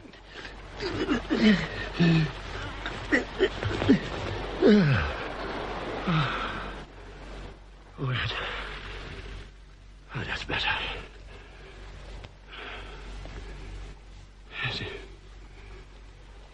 His heart's still beating. If only someone would come. We're not safe here. Every wave is climbing higher. The sand's all covered now. I must get him higher. Where? That ledge. It's just wide enough for him, and there's grass on it. The sea won't reach it. Oh, if only I can lift him up. Push him up onto it. It's so narrow I can just reach. Just. Oh. Surely someone sees him. My handkerchief. I can tie it to his boot. It'll show up against the cliff. That man who bathes here sometimes. Perhaps he'll come today.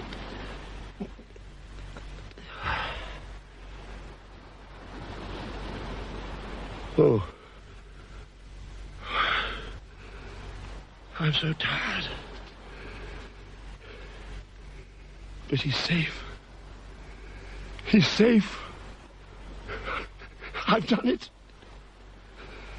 My chance. It came at last. My chance.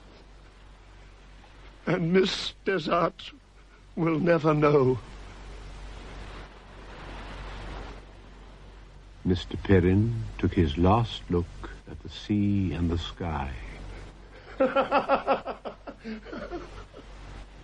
In all his life, he had never felt so happy.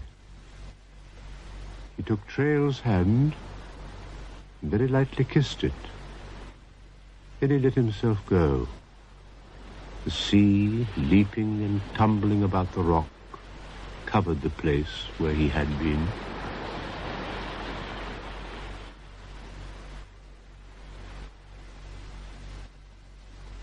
Isabel, dearest, I must tell you, I'm so happy for Freddie. He's been offered a job at the Kensington Museum. Oh! We'll be able to get away at last. And he's had to wait so long for it, poor darling. By the way, where's Archie? I expect he'll be here in a minute. Oh, my dear, I am delighted for you both. What splendid news. But you know, I can't help thinking of poor Mr. Perrin. Well, now that we're going, it's fair to admit that I never liked Mr. Perrin. Not really. In fact, I disliked him heartily. You can't imagine him doing anything for anybody. I'm glad to have seen the last of him. You're not unkind as a rule about people. He's a selfish, horrid creature, that's all. Freddie, dear, what is it? Why are you looking like that? It's Archie, dear. Huh? Archie Trail. Is he dead? No, thank goodness. He had a bad fall over the cliff out there. He's unconscious and broken a leg, but the doctor says there's no danger. In the afternoon, Trail came to himself, knew Isabel, and held her hand tightly. Thank God for you, my darling Isabel. Thank God for you. Something you want, Gordon? I wanted to speak to Mr. Perrin, Mr. Comber. What about, if I may ask? Well, he put my back up this term over one thing and another. Mr. Perrin's a bit of an ass, but on the whole, he's been kind to me. I meant to speak to him last night at the concert, but he wasn't there. If you see him, Mr. Comber, I wish you'd tell him that I know he's really a good sort. A queer sort of beggar, of course, but I'll try to make things up to him next term. Next term, everything will be different, don't you think?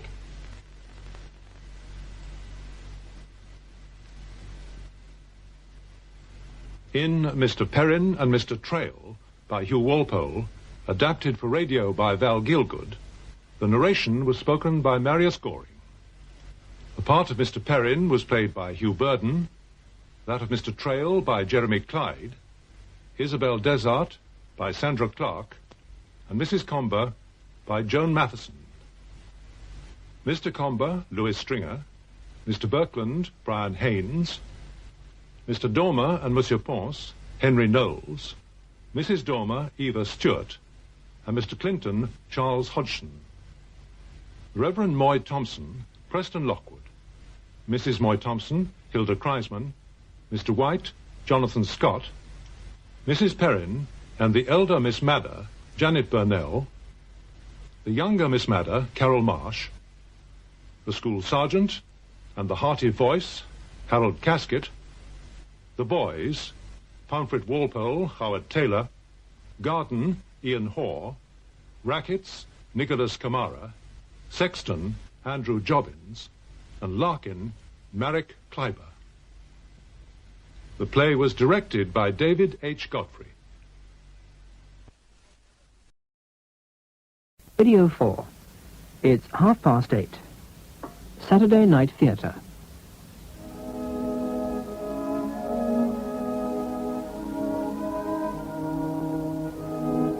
We present Ursula Smith with Stephen MacDonald and Roy Boucher in Mary Stuart's Wildfire at Midnight, adapted for radio by Stuart Hunter. Wildfire at Midnight.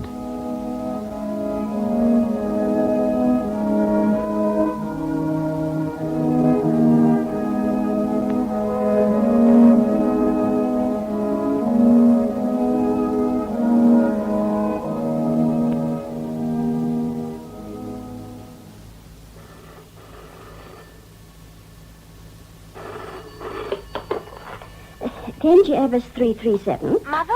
Oh, Janetta. Oh, what a lovely surprise. How are you both? Oh, bearing up, thank you. But what about you? That's really what I'm phoning about. Well, you're not unwell, are you? Oh, no, there's nothing wrong that a short holiday won't cure. Hugo thinks I should take myself off to some quiet spot. I dare say I was looking a bit run down. Well, in that case, the sooner you get away, the better. When had you thought? The beginning of June, probably. Oh, good. It's a pity, though. You'll miss all the fun of being in town for the coronation. I don't think I'll be altogether sorry to escape from the crowds. You will be coming down here, of course. Would you mind, dearest, if I went somewhere else for a bit? I thought of the Lake District. No, that's not far enough. How about Skye? Skye? That could be just what I need. Do you remember where the Dunhills stayed when they were there? Yes, it was the Camasoonery Hotel. What hotel, Mother? The Camas bits as it sounds. Look, have you got a pen? The other part is F-H-I-O-N-N-A-R-I-D-H.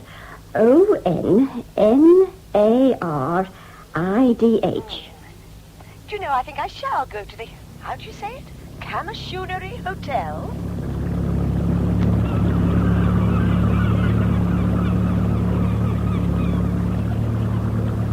I know the island like the back of my hand, but they still take my breath away every time. They? The Coolins. You couldn't have had your first sight of the hills under better conditions. You're a climber, I take it. Well, yes, sorts. What about you? Have you come for long? A week, possibly 10 days, depending on the weather. You're from... London. Ah. Well, you've certainly come to the right place if you want to get away from the crowds. What's that mountain right behind the hotel? That's Blaven. It's what? Blaven. The Blue Mountain in English. What made you come to Skye? I wanted a complete change. I shall take myself for long walks in the hills. According to the guidebook, there's a loch on the lower slopes of Blaven, is it? Uh-huh. I don't see myself going far beyond that. I'm not likely to come to any harm there, am I? You'll be staying at the hotel, of course.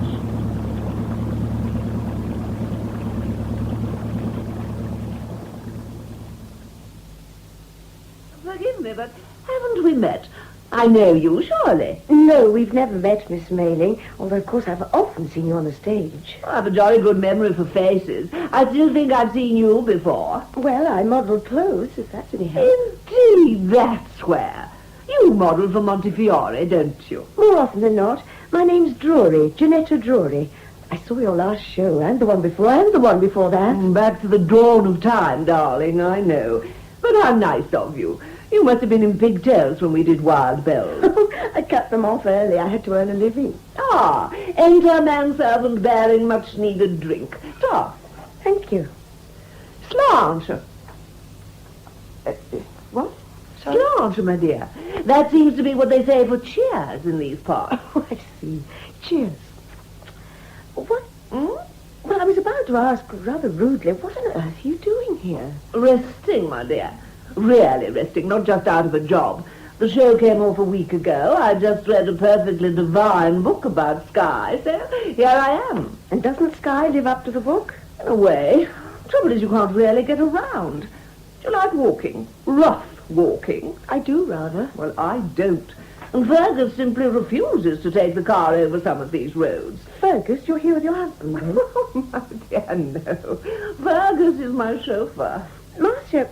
Oh, I'm sorry, Miss Mayling. Marcia, my sweet, please. Who else is staying here? Well, let's see. There's Colonel and Mrs. Cardre Simpson. They're dim, but rather sweet. I think I saw them come in. Elderly and with an empty creel. That's them, all right.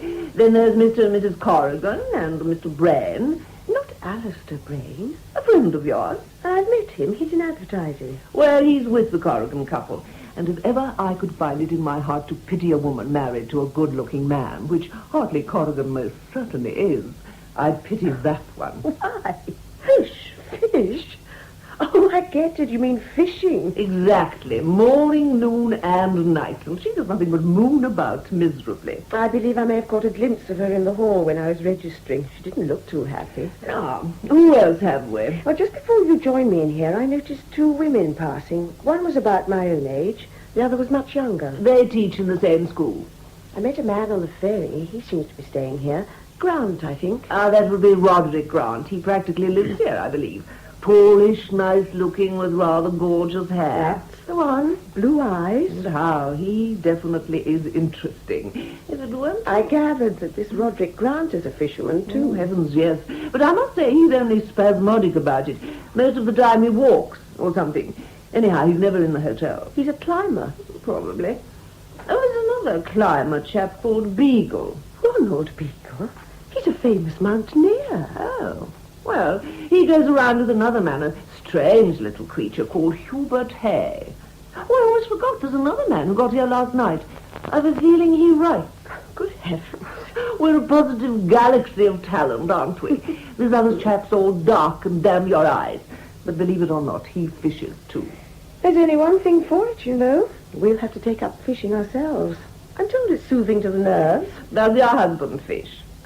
Possibly the ring misled you. I'm not married. Oh, sorry. Divorced. Oh, so am I. 3 times, darling. Aren't men stinkers? Mine could be, at times. What was his name? Nicholas. Oh, it's fast. But dinner could be said to be in the offing. Thank heaven, I'm hungry. I must say the view from here really is spectacular. The Bladen certainly looms. Not any more of that, please. Do you mind? I'm sorry if I'm being a bore. I can't help it, Gianetta. That bloody mountain gets me down. Let's just not talk about it. Oh, my God. What's wrong? Is it because... Oh, no, it's not you at all. It's the man who's just arrived at the front door of the hotel. Man? Yes, I dare say he's your nameless, dark, damn-your-eyes writer. Except that he doesn't happen to be nameless to me. His name is Nicholas Drury. Nicholas Drury? No. You can't mean... Just that. My husband as was. This holiday is going to be fun. Janet Drury. Alistair, how nice to see you again. Where have you been all these years? Oh, well, America, mostly. Well, Nick didn't tell me you were joining him here. Oh, Lord, Alistair. Don't tell me you don't know. Know what? We got a divorce. When? Ages ago. You really hadn't heard? No, not a word. Oh, well, these things happen. It just didn't work out. I'm sorry, Janet. But, what are you doing in this part of the world? I'm on holiday. Oh. Oh, by the way, have you met the Corrigans? No, not yet. Then I must introduce you.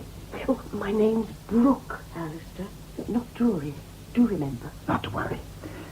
Hartley, Alma, this is a friend of mine, Janet Brooke. Janet, Mr. and Mrs. Corrigan. How do you do? I gather you and Miss Melling have already introduced yourselves. I'm going to desert you two at dinner. Miss Brooke and I have known each other a longish time, and we've a lot to talk about. Is this your first visit to Skye, Miss Brooke? Yes, it is. I'm sure it won't be your last. There's Nick at the foot of the stairs. Oh, yes, Nick. Hi, Nick. Hello. Look who's here. You do remember Janet Brooke? Janet Brooke? Yes, of course I remember her. Hello, Gianetta. How are you? Well, thank you. And you? Very fit, thanks. Another old friend, darling. Yes, Marcia. It seems my London life's catching up with me even here. I beg your pardon, I was daydreaming. I'm sorry if I startled you. Would you like some coffee? Yes, please. Black or brown? Black, please. Why should you wait on me? Oh, nobody serves the coffee. They bring it all in on a huge tray and we each get our own. Oh, thanks for telling me. I shall... No, let me this time. Black, you said. Please. I've put a little sugar in. I hope You are kind. You've just come, haven't you? Yes, this afternoon. Won't you sit down? I'm Roberta Symes, by the way. And I'm Gianetta Brooke. We're walking, Marion and I. That's Marion Bradford over there with the whodunit. Actually, we're sort of climbing. Are the Skye Hills the kind you sort of climb? Well, Marion's a climber, and I'm not. Though we're scrambling, which is a halfway solution. But I'm dying to learn. I'd like to climb every peak in the Cullens, including the inaccessible pinnacle. A thoroughly unworthy ambition. Unworthy, Mr. Grant? Yes.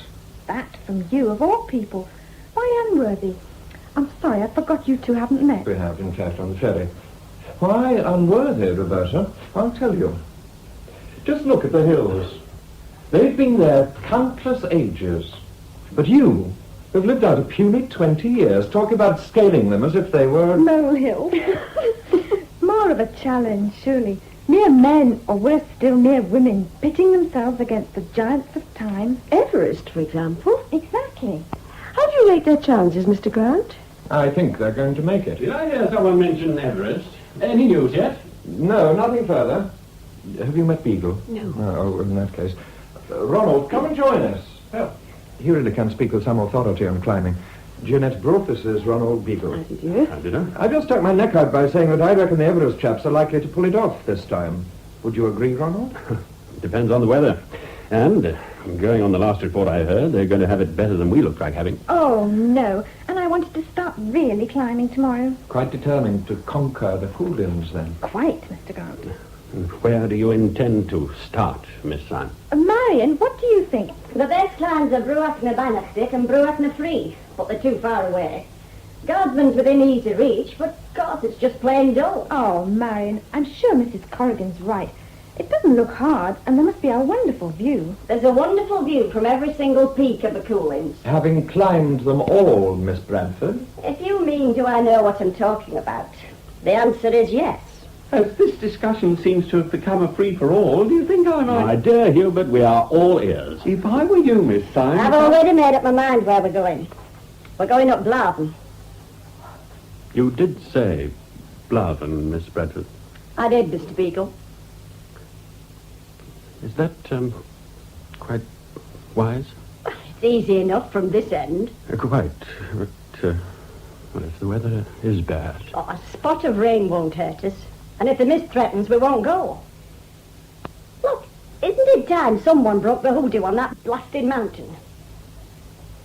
Now, I must get some fresh air. It's so stuffy in here. You're coming, Roberta? Okay, Marion. I think I'll follow Miss Bradford's example and have a walk. I wonder if you'd care to join me, Mrs. Corrigan.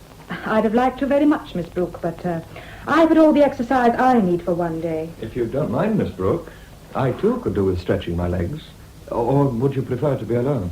I shall be glad of your company, Mr. Grant. If you want to climb Anstron, we'd better keep to the Blaven side of the glen. There's a bog farther on nearer the river.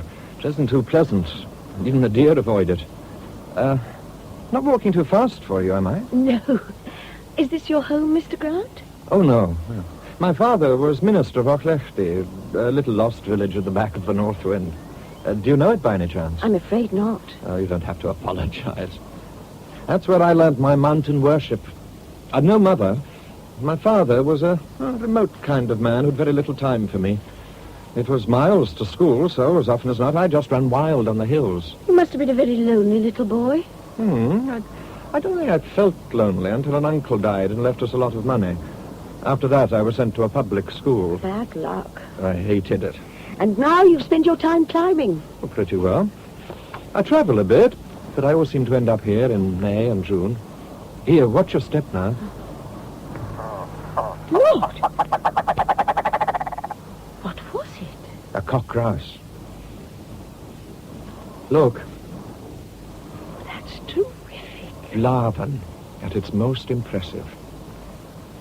I wonder if those two fool women will really go up there tomorrow. Is it a bad climb? Well, there's several nasty places, even there. Miss Bradford said she knew her way about. Yes, she did, didn't she? Mr. Grant?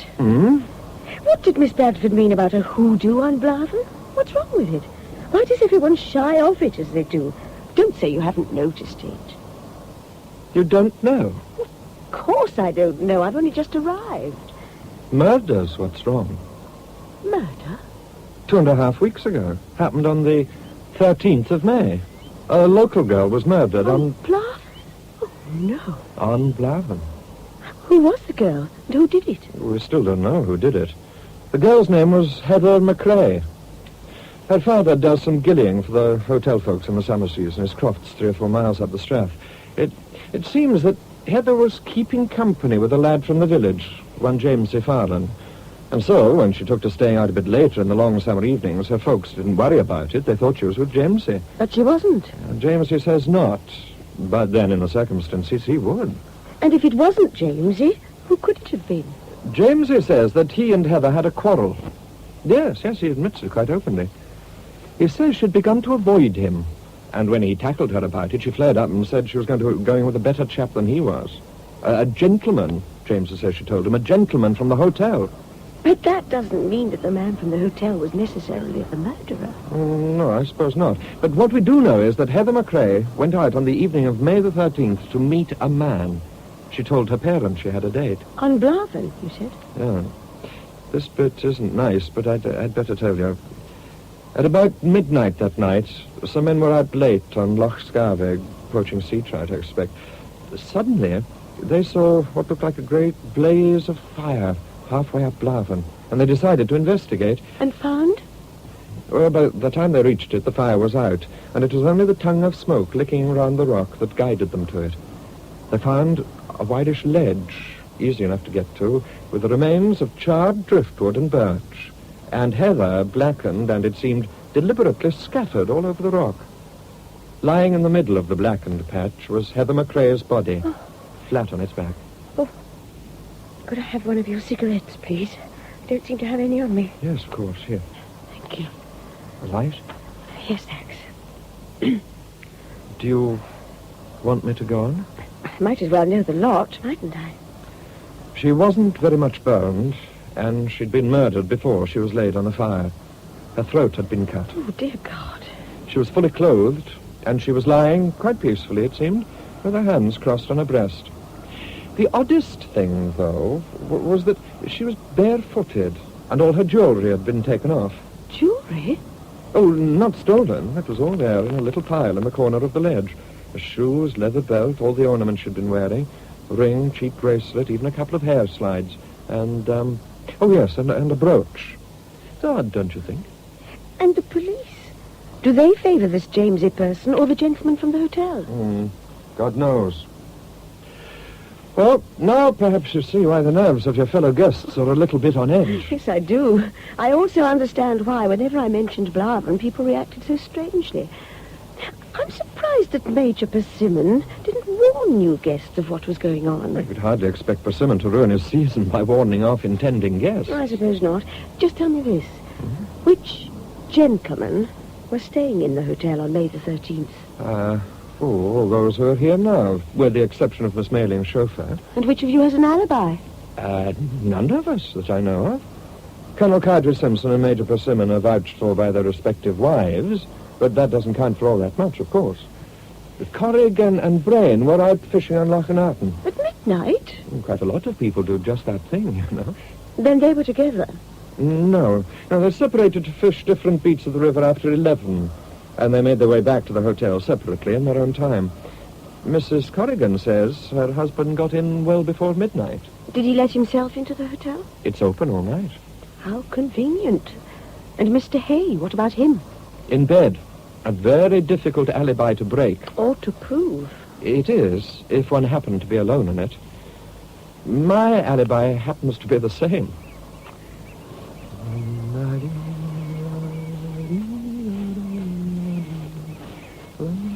What's that? A cairn? That? Oh, no, that's a bonfire. A bonfire? Yes. It's for the local coronation celebrations. Oh. They've been building it for weeks back. Here, let's press on. Those are the lights of the hotel. It isn't as far away as you think. Good.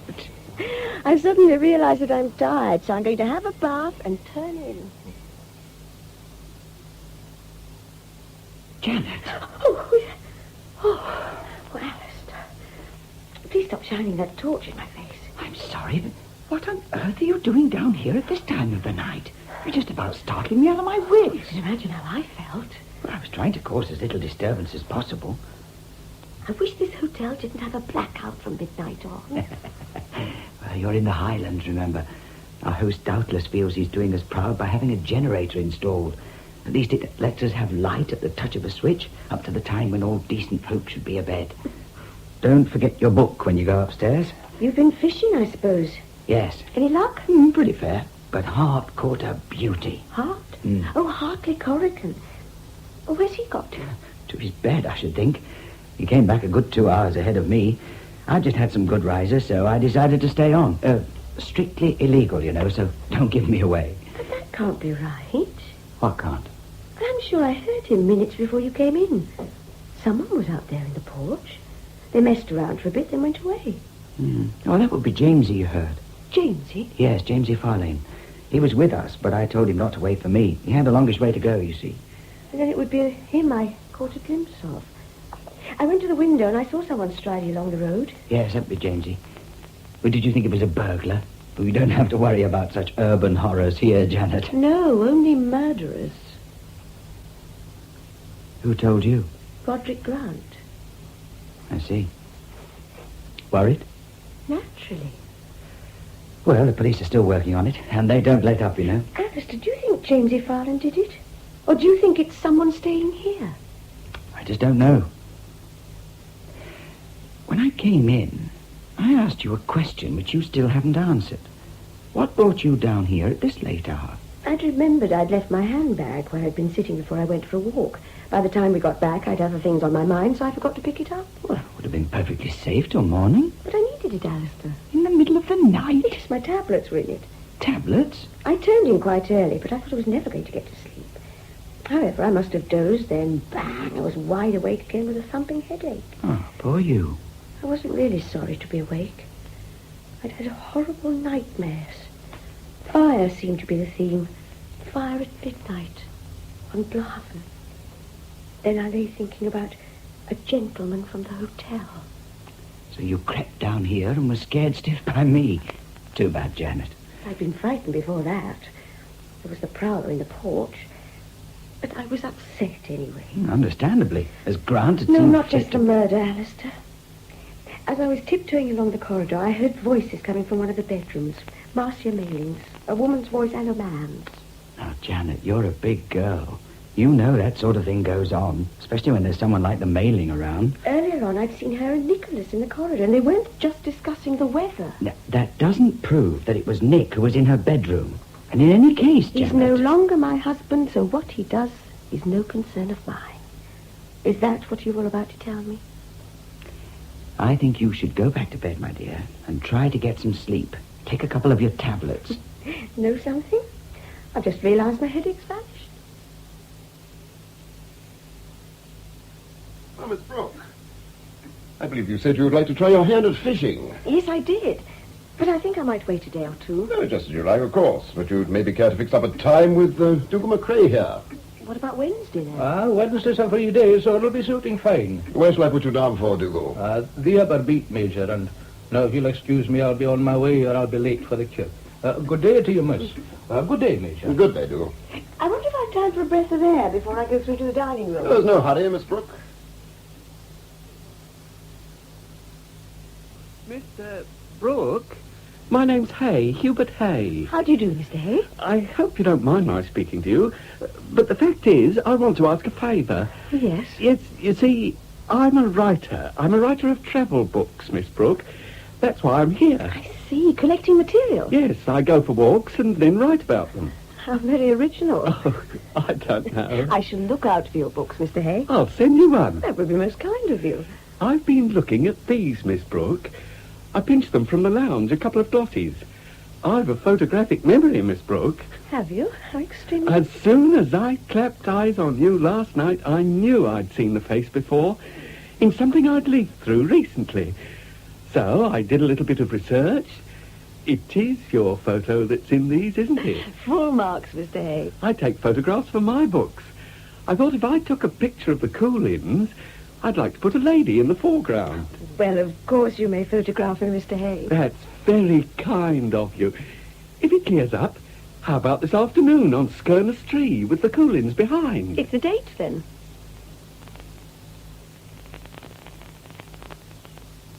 I can't begin to tell you how grateful It I am was to a pleasure. But will the 3 you've taken be enough? Oh, yes, thank you. Miss Brooke, would you take it amiss if I said something to you? Of course not. You're here, on Skye, I mean, solo, aren't you? Yes, I am. Then don't go out alone with anyone, Miss Brooke. It isn't safe. You don't mind my saying so? No, I don't mind. Funny, though. Funny peculiar. What is? I expect you know that Heather McRae claimed to have been associating with one of the gentlemen from the hotel. That means, of course, that one of them could have been her murderer. I know that, Miss Brooke. Oh, the whole thing's damnable.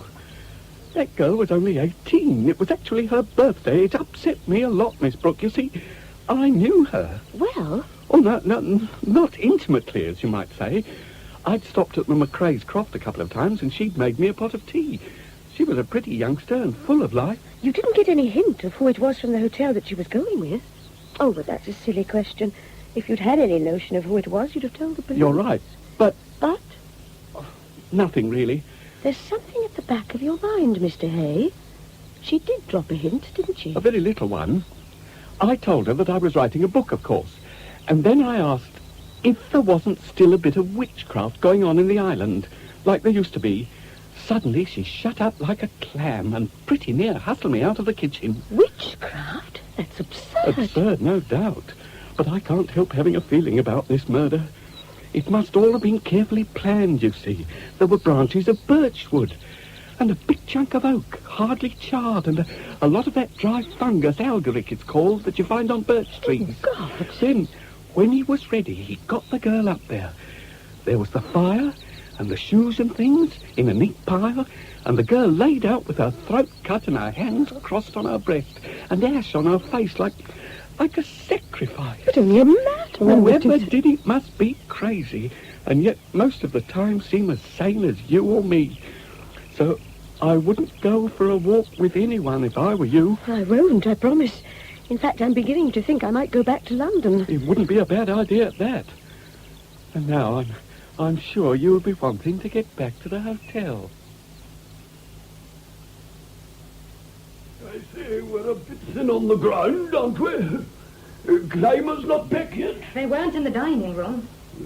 I hope there's nothing amiss, Poor Mrs. Collins. woman. She shouldn't have gone climbing on a day like Coffee this. up. Do you mind clearing the table, Janet? This tray's heavier than you If might only think. that awful woman hasn't gone and done a silliness just to impress Do you that think poor she'd do child anything of rash, hers. Mr. Grant?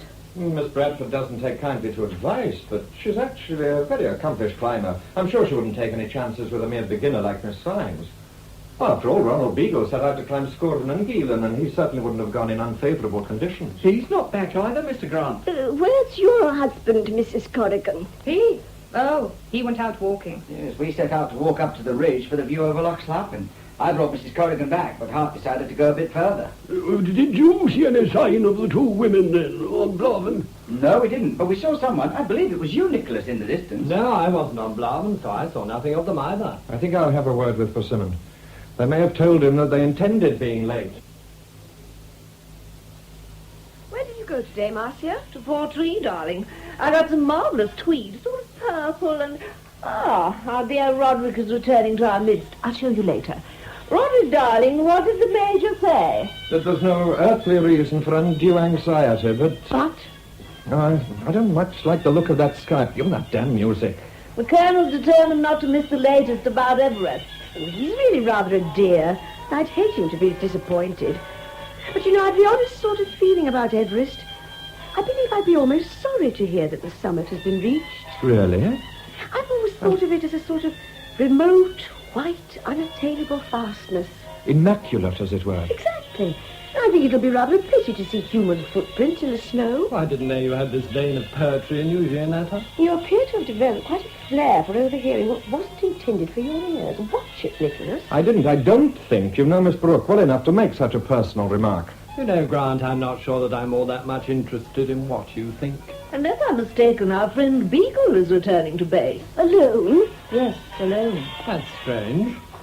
What is, Nicholas? Well, he's coming down the glen from the loch. I was under the impression that he was going up Scuanangelian. That being so, wouldn't it have been easier for him to come down the west side of the glen? Well, it's certainly a short cut, but the going's terrible. Anyhow, he'll be here in a matter of minutes, so we'll know then if you saw any sign of the two women.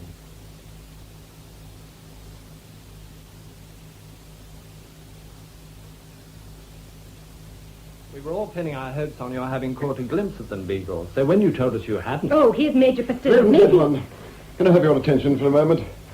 Now, I don't want to be an alarmist, but, well, I think we'd better go out and look for them. Your husband, Mrs. Corrigan, has just returned, and Dougal McCrae is with him. They saw nothing of the two ladies when they were coming through the glen. Can we be certain they went up, Bluff? Certain. Can we be as certain as all that, Major? I mean, we know that that's what Miss Bradford planned to do, but they might have changed their mind. They went up Blaven, all right. They were seen on it. Seen? When? Whereabouts? At the Spoot and Dew. My God, man. The Black Spud's no place for a beginner. Black Spud, are you sure, Persimmon? Yes, I'm sure, Mr. Beagle. Who saw him, though? Dougal McCrae. He saw them making for the gully at about 4 o'clock, all three of them. All three? Well, Dougal is positive there were 3. Yet everybody's back here. Well, that's odd, isn't it? Well, perhaps the third member of the party was a local, someone they'd arranged to act as a guide. They set off without one, truly. Gentlemen, could you be ready in 10 minutes? My wife is preparing coffee and sandwiches for us to take with us. Couldn't we help Mrs. Persimmon? Oh, that would be very good of you, Mrs. Corrigan. Gianetta, shall we... Gianetta? Sorry, Marcia, I was thinking. And about something distinctly ghastly, to judge by your expression. About Dougal McCrae's story. 3 climbers, Marcia, 3. I wonder if the third could have been... Oh, James E. Farland. Why him, Gianetta? What would he have been doing with them? I don't know. I don't know, Marcia. That's what I find so worrying.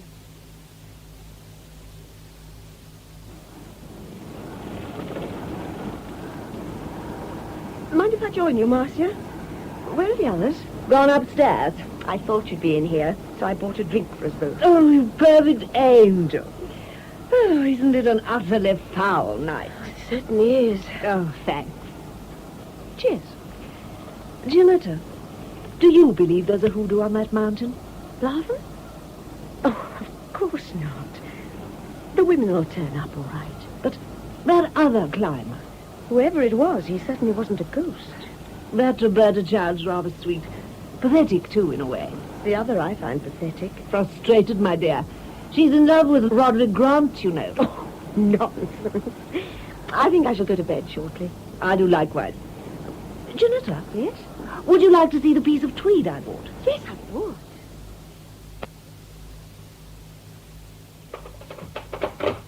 Just a sec, till I find the switch. Marcia, for God's sake, what's the matter? The bed! Look! The bed! But it's just a doll, Marcia. Its throat's been cut, and there's ash scattered over it. The murderer's been here!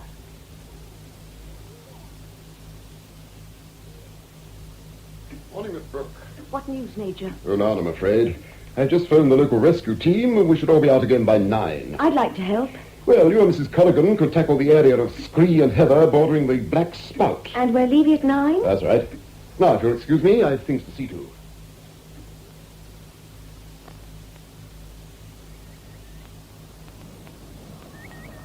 Doesn't the hotel look far away from here? And Miss Mayling's rolls. I suppose it would have been too much to expect her to come along with us, but surely she could have allowed her chauffeur to join in the search. Every available man is. She's leaving. Leaving? She's returning to London. I can't pretend that I'm broken-hearted to see her go. You'd understand how I feel about her if you were a married woman, Janetta. Hartley's been following her around like a lapdog ever since she came, and I've been made to feel and look a fool. Why should he be allowed to get away with it? Do you or do you not wish to keep your husband, Alma? Of course I want to keep him. Then let him be. If you want him, then you must shut up. I can't. Well, we're getting out of touch with the others. Let's get going. Give me a hand, Janet. That's right. Over this way, not too near the edge. They'll get to them soon, if Dougal was right. But, Alistair, they can't still be alive. Well, they could be if they managed to creep into shelter. Do you really believe there were 3 of them, Alistair? Dougal McCrae isn't given to flights of fancy. Are any of the local men missing? I'm told not. Then the third climber must be someone from the hotel. Yet no one's missing from there either. Exactly so. And if no one from the hotel reported the accident, then it means... Just that. Oh, you made it, Miss Brooke. Good for you. Just.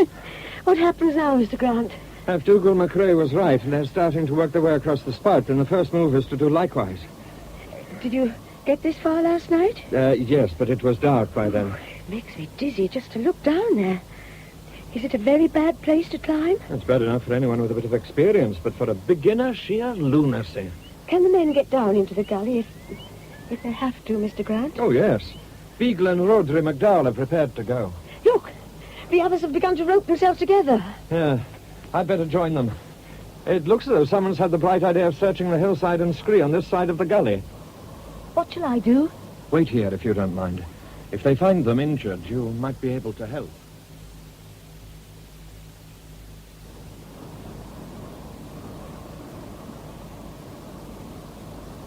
It looks as though Mr. Beagle's worked round to the far side of that overhang, and Roderick's up onto the ledge he was on. He ain't been moving up any minute now. Maybe they've seen something down below. Maybe, but I hope they had sense enough not to let the lassie try that place. They, Dougal. Wasn't it you who said that there were 3 climbers? Aye, there were 3, sure enough. And the third one, was it a man or a woman? Well, at that distance I couldn't be sure, but I could see that one of them had a red jacket on. Miss Symes had a red anorak. Roderick McDowell's pointing. He's seen something. Oh, God, no, please. Please let them both... Steady, Miss Snow, steady. It won't be long now till we know. I can't bear not knowing. I'm going to join the main party.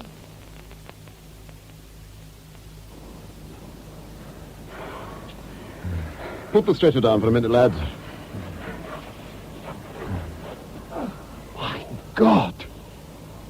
Would you look at that? I'm looking, Bill. And I wish I didn't see what I see. What is it, Major? We know she's dead, poor soul. So there can't be anything worse. She fell from that slab. The rope's still around her body, or at any rate, part of it. It broke, you mean? The rope was cut. Cut clean through.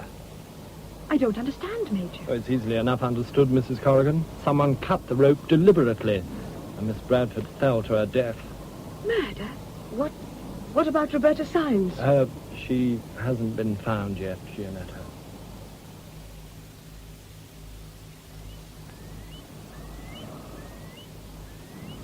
Look, Janet, what on earth are you doing up here alone? You should have gone back to the hotel with the others.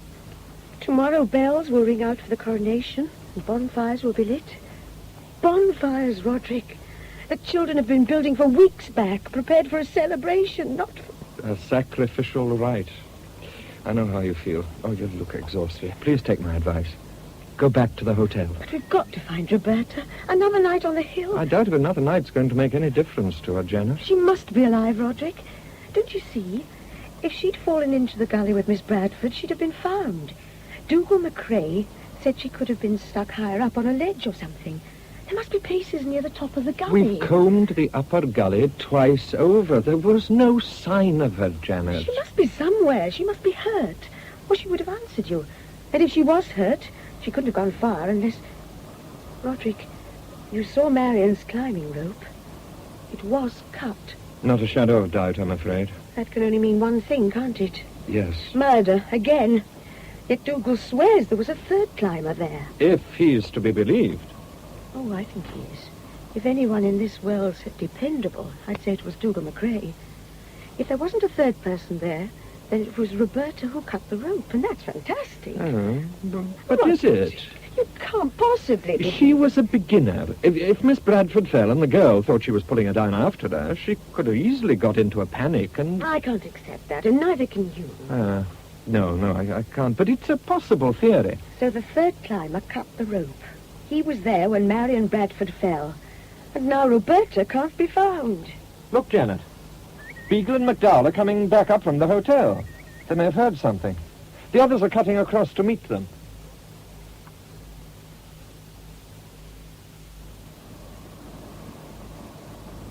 Can you assure me that each of those caves and fissures was searched by at least 2 of you? What exactly are you suggesting, Brain?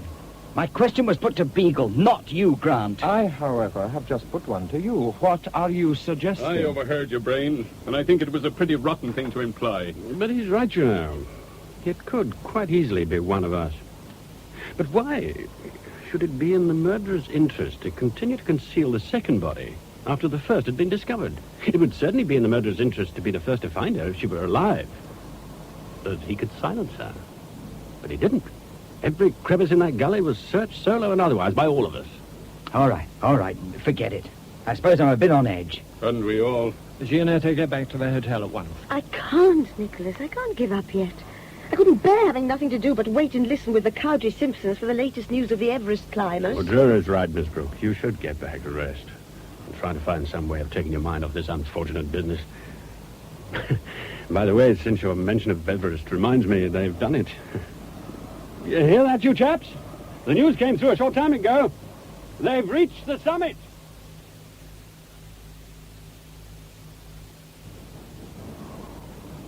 Now, see here, Gianetta. Leave her alone. What the hell do you mean? What I said, Drury. I'm no use here, so I'm going back to the hotel now. I'll pack the flasks and mugs and take them down. Are you're quite sure? Yes, I'll be all right. This picnic basket's not at all heavy. You go and help the others. And, Roderick... Yes, Janet? Please find her, won't you?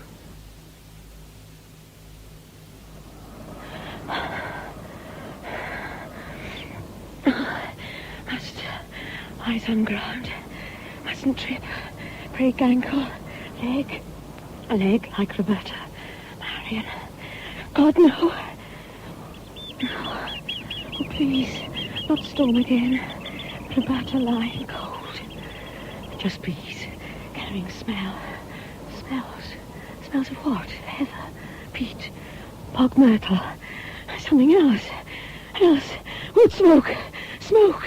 Bonfire. Yes, bonfire lit. Flames rising. Oh, his coronation. No. Too soon. Fire. Roberta.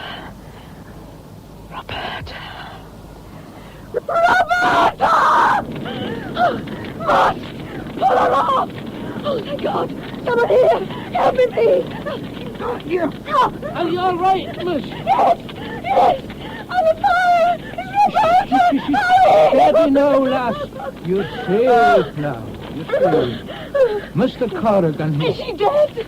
It's not Roberta Symes, it's Beagle. And someone has cut his throat.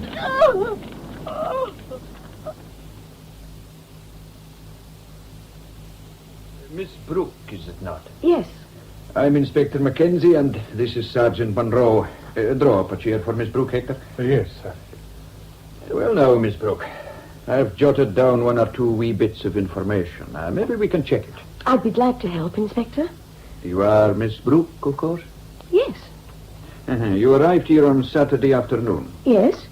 Before you came here, had you heard anything about the murder of Heather McCrae? No. Not even read about it in the papers? Not that I recollect.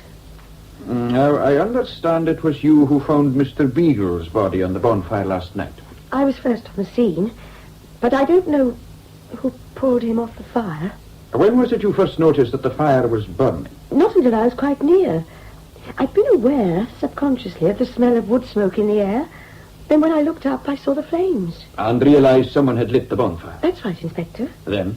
I saw a shadow like a man's near it. I take it you didn't recognize him? No. Was he carrying or holding a body then? Oh, no, he was just moving about on the fringe of the smoke. It was billowing here and there, as the breeze caught it. I screamed and ran towards the bonfire. I saw there was something, a body on top of it. I was trying to reach it before the flames did when the murderer attacked me. In actual fact, it was James E. Farlin who grabbed you. Well, I know that, surely. Now, let's get it right. You realize, no doubt, that Mr. Beagle cannot have been killed long before you found him. You met or passed no one at all on your way down. Not a soul. So the last time you saw Mr. Beagle alive was when the group split up for the final search last night. Are you allowed to ask a leading question, Inspector? Now, did you? Yes. Did you see which way he went? Downhill. Alone? Yes. Sure? Quite sure. I see. Now, let's get back to the bonfire, shall we? You ran towards it screaming. There was an answering shout from close behind, I think you said. Yes. Did you recognize the voice? No, not at the time. But later I assumed it was Alistair, Mr. Brain, who'd shouted, because it was he who pulled James E. Farlin off me. He must have got there pretty quickly. Mr. Alistair Brain then was the first on the scene. And there was Dougal McCrae, too. Who else, Miss Brooke? Mr. Corrigan. He dragged the body off. He and Alistair may have come down the hillside together.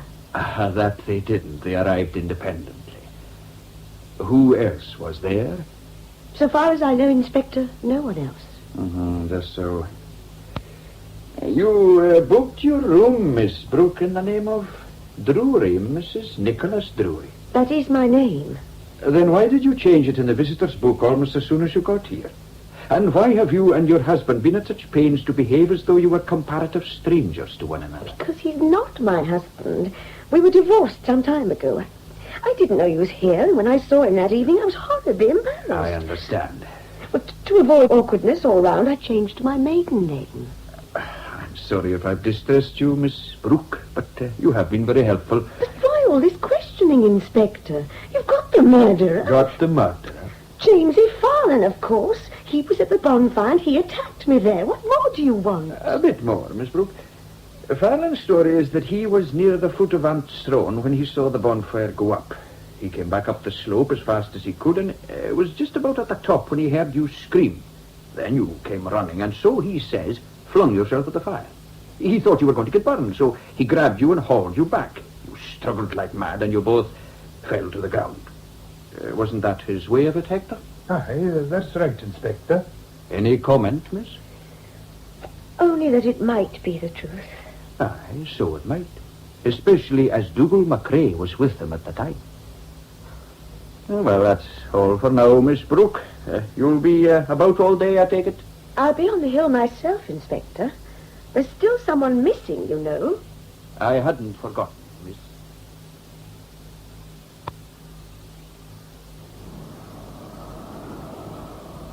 Hello, Mr. Hay. Hello there. Doesn't this sunshine make a difference? Yesterday, under that lowering sky, it seemed the right sort of setting for a tragedy, but today... And yet Roberta Syme's body is somewhere up here. We can't be sure that she's dead. After 2 nights and a day, she must be. But we've still got to find her, if only to help the police hunt down this madman. You're convinced that he's insane? Well, only a maniac would go in for 2 elaborate ritual killings. He must be caught, Mr. Hay. He will be, I'm sure. Looks as though those chaps seem to have abandoned the Black Spout for the time being. Do you suppose they found her? Doesn't look like it. I'd better get across. Coming, Miss Brooke? No, I'll carry on my own. In which direction? Up by the Black Spout. But that area's had a pretty thorough going over. Have you ever had the feeling that although others have looked and looked for something and failed to find it, you simply must satisfy yourself that it isn't there? Yes, I have. Well, don't you get lost. I'll try not to, Mr. Hay. Oh, idiot to come here. I should have joined men. Rest. No, not again. Keep on going. What? Gleaming among roots. Shining like silver. Brooch. I'm sure I've seen one like that before. I saw someone wearing one exactly the same. Of course. Roberta. Now try and think. Think. Be rational. Oh, others have given up, so useless for me research. But must carry on till I drop. Ledge. Can't possibly. Too narrow. Must. Roberta could...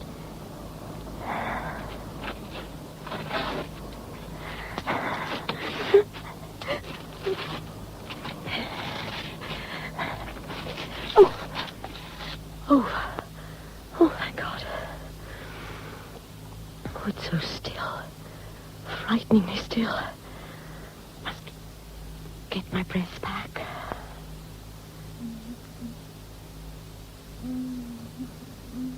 Roberta? Roberta?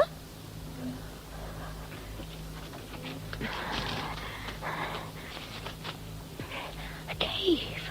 A little cave. Oh, Roberta. Child, you're safe now. You're safe now. Who's that? My God, you found her. Oh, Roderick. Thank heavens. Oh, what a fright I got when I heard your footsteps.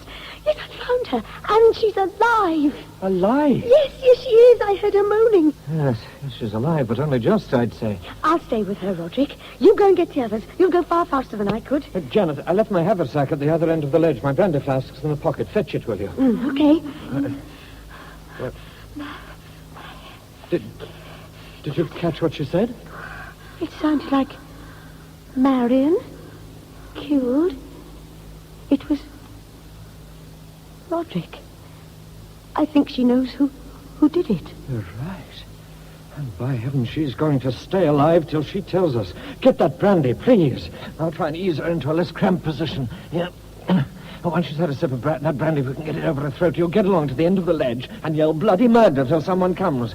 Then if you don't like the look of whoever comes, you just yell bloody murder for me. Now, hurry. Okay, just let me tuck her hands in. Roderick, her eyelids, they flickered. She's coming to. It's Janetta, my dear. Oh, what a pity. She's passed out again. Poor youngster, she... Roderick, did you notice the way she looked? Oh, just now, do you mean? Yes. She opened her eyes wide for a second or two, and it was as though she saw something that terrified her. But what? Roderick, there's someone out there, on the ledge, coming this way. See who it is? Oh, it's Corrigan and Drury. Oh, yes, and Brain. Mrs. Corrigan's bringing up the rear. We found her, Corrigan. One of you will have the nearest party with a stretcher. She's alive. It won't be long now till we have her back at the hotel. Thank heaven for that. Roderick, Hmm.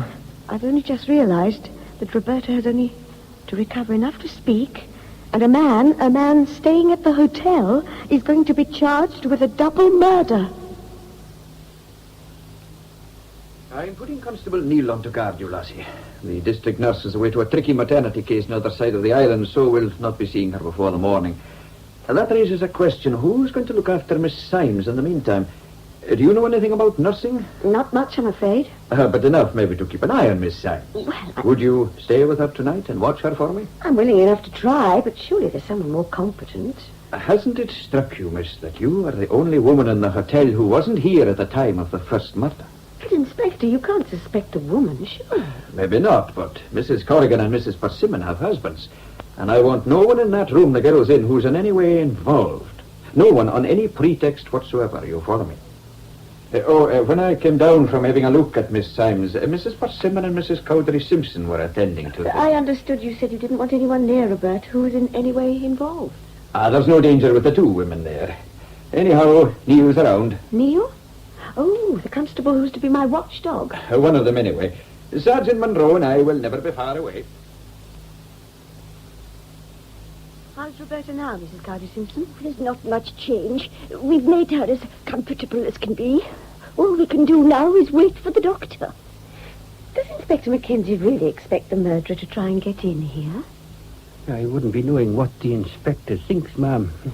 Well, what do you think, Constable Neil? The murderer knows that if she talks, we've got him. Oh, I've been looking for you, Janet. I went out for a breath of fresh air. The doctor's examined her, hasn't he? Yes. How does he rate her chances? He seems to think she has a goodish chance. She's still unconscious, of course. I'm afraid so, Roderick. Well, there was nothing really I could usefully do, so I felt I was better out of the way. She's in your room, isn't she? Yes. Oh, where have they put you, Janet? Oh, I'm not moving rooms. The inspector wants me to stay there tonight. As a sort of night nurse? Sort of. But, Janet, I'm not happy about you having to... I'll be all right, Roderick. Oh, does the inspector think there's still a threat to Roberta? I believe so. But Roberta will be safe enough, and by the same token, so will I, so don't worry. Very well, then I won't. As a matter of fact, I've a hunch that you're the only person in the hotel who isn't endangered from the murderer. Roderick, I know how horrible it must be for all of you, this feeling that you're a suspect. I think I'd like a drink. Will you join me? So long as you let me buy you one. What will you have, Janet? Sherry, please. Medium. I'll get them from the bar. It saves time. Okay. I'll be in the lounge.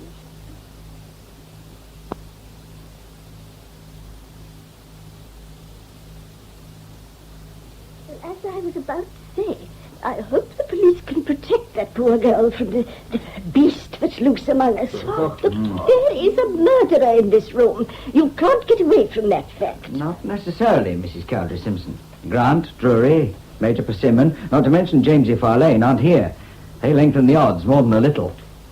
I hope this is to your taste, Janet. Oh, you're back, Roderick. I didn't see you come in. Perhaps neither did Brain.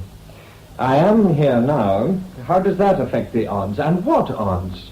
Well, it seems we're beginning to take seriously the idea that someone in this hotel is a murderer. Drink okay, Janet? Yes, thanks. I imagine the police can be relied on to get on with their job. If they only look after Roberta Symes properly, she'll do it for them.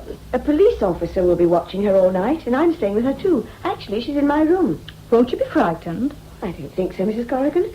By the way, where's Mr. Drury? Gone to the garage, I think, to fetch a book from his car. Why so interested, Miss Brooke? Has the inspector asked you to spy on us? Oh, Mrs. Corrigan, it's all right, Roderick.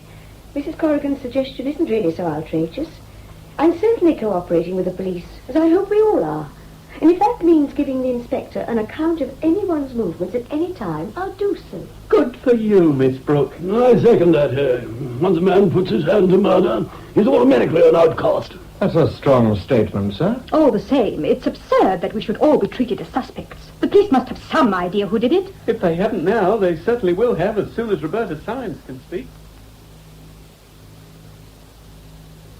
Oh, Sorry. Oh, it's you, is it? Why, it's our little copper's knock. Don't you dare speak to me like that, Nicholas Drury. You've got no right. So, my sweet Gianetta, you keep telling me. Where were you going in such a hurry? It's none of your damned business. It's anyone's business in this murderous locality to stop you wandering about on your own. And where's your gallant with the golden hair? Why isn't he playing bodyguard? You always did have a nasty tongue, Nicholas. Yes, I did, didn't I? But I'm quite serious as it happens. You're altogether too fond of wandering about this place alone. Or with someone you don't really know. Aren't you scared? I wasn't until now. So you're afraid I'll kill you, Gianetta mia. Do you really think I'll do it, Gianetta? And all for what? Do you need a reason? What's your proof? I haven't any. If you had, would you hand me over? I don't know, Nicholas. You were my wife. I know that, but You always used to say that you didn't believe in divorce. it wasn't my fault we got divorced. Even so, according to what you used to preach, you should still think of yourself as bound to me. Do you still? Now? Now? I don't follow. No. I was harking back to the blonde boyfriend. Damn you, Nicholas. Oh, you've got a tricky problem, haven't you, Gianetta? Loyalty versus civic duty, or is it old lad versus the new? It would simplify matters for you emotionally. I mean, if you could hand me over to the law this very minute. If I were still your wife, legally, I shouldn't help to incriminate you, even if I could. You see, as your wife, I'd feel identified with you in all you did. But I'd leave you. I couldn't stay with you knowing that you were... Kane? Yes. And as things are? As things are, I don't know, goddamn you. Now, let me by. The doctor left instructions, Miss Brooke. I've written them down for you. They're on the bedside table. Mostly it's a matter of keeping the patient in the room warm. The doctor's off to a confinement, but if there are any problems, I have to ring up the Broadford Hospital for advice. So if I'm worried about anything, I send Constable Neil for you. No, use the phone there. I'm occupying what was Miss Maring's room. Constable, you know what you have to do, don't you? Yes, sir. All right. Sergeant Monroe will relieve you at 2 a.m., and I'll be along now and again to make sure everything's in order. Let me see. All right, the window. See, there's a mist coming down, a pity. Anyhow, that's the window snipped. You've a long night ahead of you, but a safe one, I hope. Oh, one thing more. Major Persimmon will keep the generator running all night, so the lighting will be on. Try to get some rest, miss. Neil will let you know right away if Miss Symes stirs. Very well, Inspector. I'll say good night, then. Good night. Constable Neil. Sir? As soon as I go out, you'll lock the door. Understood? What is it, Sergeant? Roberta, is she? Oh, she's scarcely stepped since you refilled the hot water bottles. But you were having a nightmare. You were muttering, and I thought you'd rather I woke you. I'm worried about the fire, too. What about the fire? It's almost out, miss. So we'd better get it going again. The doctor said the room must be kept warm. We should have asked Mrs. Persimmon for some wood to help us keep the fire going. Will I go and get some, then? I can't find where it's kept. When I was having a look round earlier on, I saw a pile in a shed at the back. Should you go, do you think? Well, either I go or that fire goes out. Well, if I turn the key in the door and don't open till you get back, there'll be no harm done. But I must be sure that it's you I open it for. I'll give a knock like this.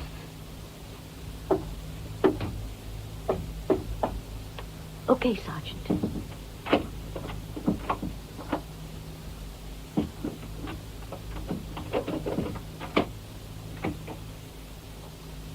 Okay, Sergeant.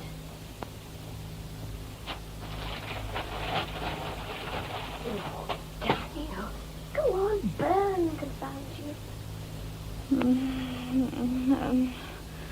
You're all right, my pet. All right. But you must keep covered. That's it, child. Rest's the thing. Oh. Is that you, Sergeant Monroe? No, it's Inspector Mackenzie. Unlock the door, lad. Just a minute, Inspector. I must finish remaking Roberta's bed. Mackenzie here. What is it? Quickly. He's at the door. Oh, hurry, please.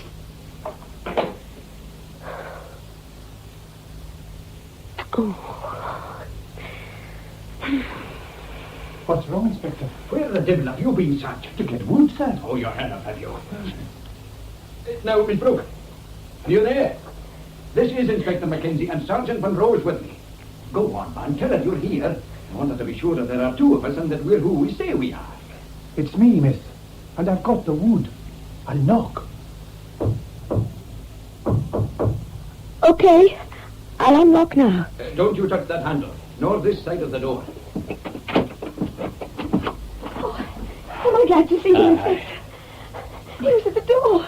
The Now, murderer. you sit down there, miss. It's all right. I'll hear all about it in a minute or two. Don't you bother trying to talk just yet. Sergeant, get the fingerprinting equipment from my room and get the outside of that door a good going over. Right, sir. Inspector Mackenzie, do you know who the murderer is? I could make a pretty good guess, but we've no real proof as yet. And if that lassie on the bed there doesn't tell us something soon, I'm afraid of what may happen next. You take tonight, for instance. He took a desperate chance and very nearly got away with it. He'll tempt his luck once too often. He's not just lucky, Miss Brooke. He's diabolically cool. Did you feel up to finishing your watch, Miss Brooke? Yes, of course. Good. But don't send Sergeant Monroe away again for anything. I won't, Inspector. Have you something to help you pass the time, then? I found a book, Golden Bough. Golden Bough. Isn't that about primitive religions? I wouldn't know. I'll not be on the end of the telephone, miss. I've one or two things to do. But don't worry. Sergeant Monroe will be back in a minute, and I'll not leave you till he comes. You're sure you'll get him, Inspector? Oh, yes. We'll get him.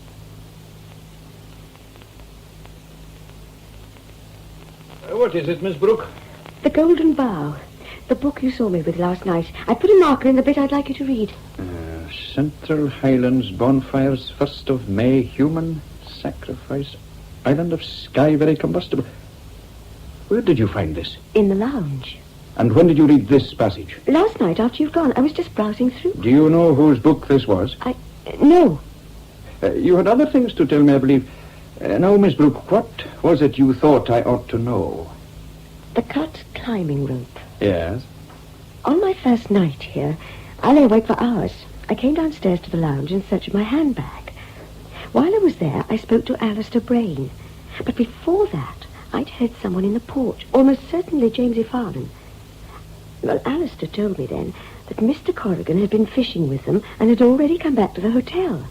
Later, his wife said he didn't get in until 3 o'clock, but it was 2:30 when I spoke to Alistair Brain. What you're really trying to tell me is that each of these three men, Farlan, Brain and Corrigan, had the opportunity to tamper with the women's climbing ropes on the night before the climb.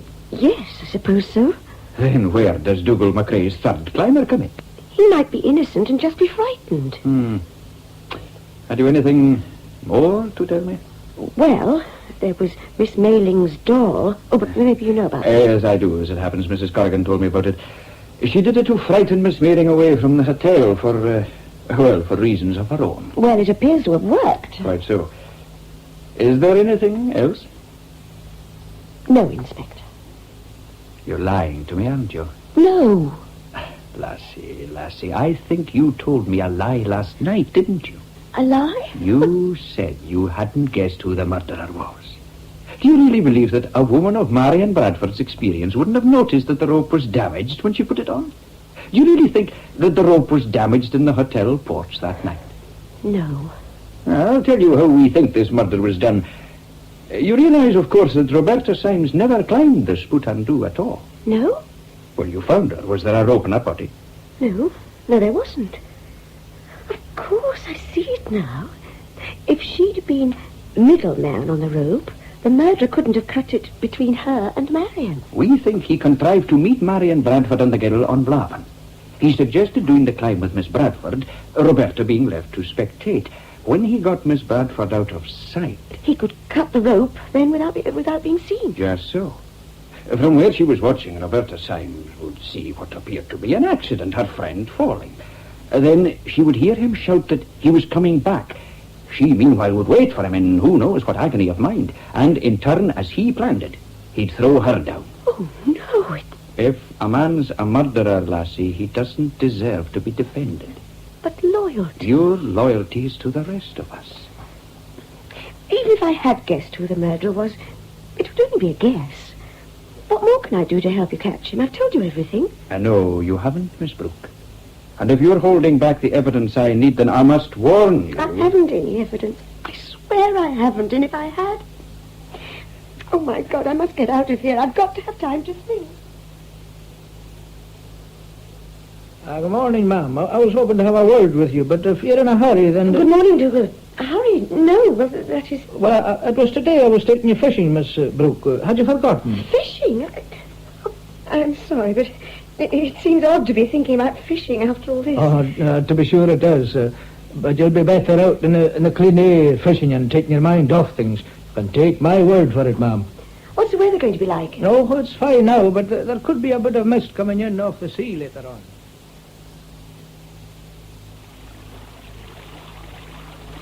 Can I take time for a cigarette, Dougal? Oh, of course, miss, and I'll have a draw at my pipe. You've no objections. Heavens, no. Have as many drawers as you like. Now, where's my packet? Too many pockets, that's my trouble. Oh, damn. Roberta's brooch. I meant to hand it over to Inspector Mackenzie. I must... Where did you get this? Up near the Splut and Dew. Miss Symes must have dropped it. That brooch belonged to my daughter. Oh. I'd just given it to her for her birthday, and she was wearing it for the first time when she went out that night. You give it to the inspector and you tell him where you found it. God knows it won't help my lassie now, but it might help him. Well, if we don't catch anything now, we won't have the excuse that it was too bright. I don't think we're in the mood to carry on fishing. Anyway, rotten mist's getting thicker while we're talking. Don't you worry about it, monsieur. Just you bide where you are till I get our tackle from where we left it. If you can find it. No, I'll manage. I'll just have to walk along the bank till I come to it.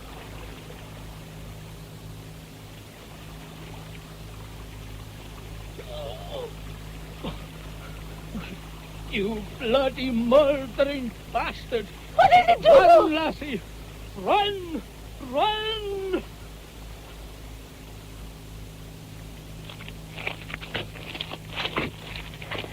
Oh, Roderick warned. Think if you stand still. Must keep moving. Gianetta! Only Nicholas calls me that. Are you there, Gianetta? Don't be afraid. Don't answer. Not let him know where... Oh, thank God. Thank God I'm out of the mist. Thank heaven. Janet? Oh, Roderick. Oh, Janet. Roderick. Oh, you can't imagine. Oh, Janet, just sit down. Get this boulder. Take off your coat. It's soaked through. I'll be okay in a minute, Roderick.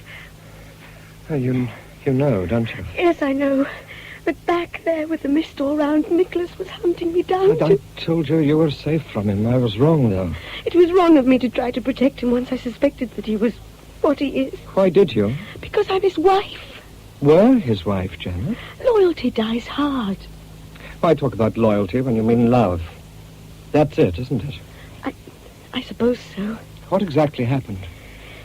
The mist closed in. We'd left our rods and other bits and pieces down on the bank, and Dougal had gone to collect them. There was sound of a struggle. I got in a panic and ran.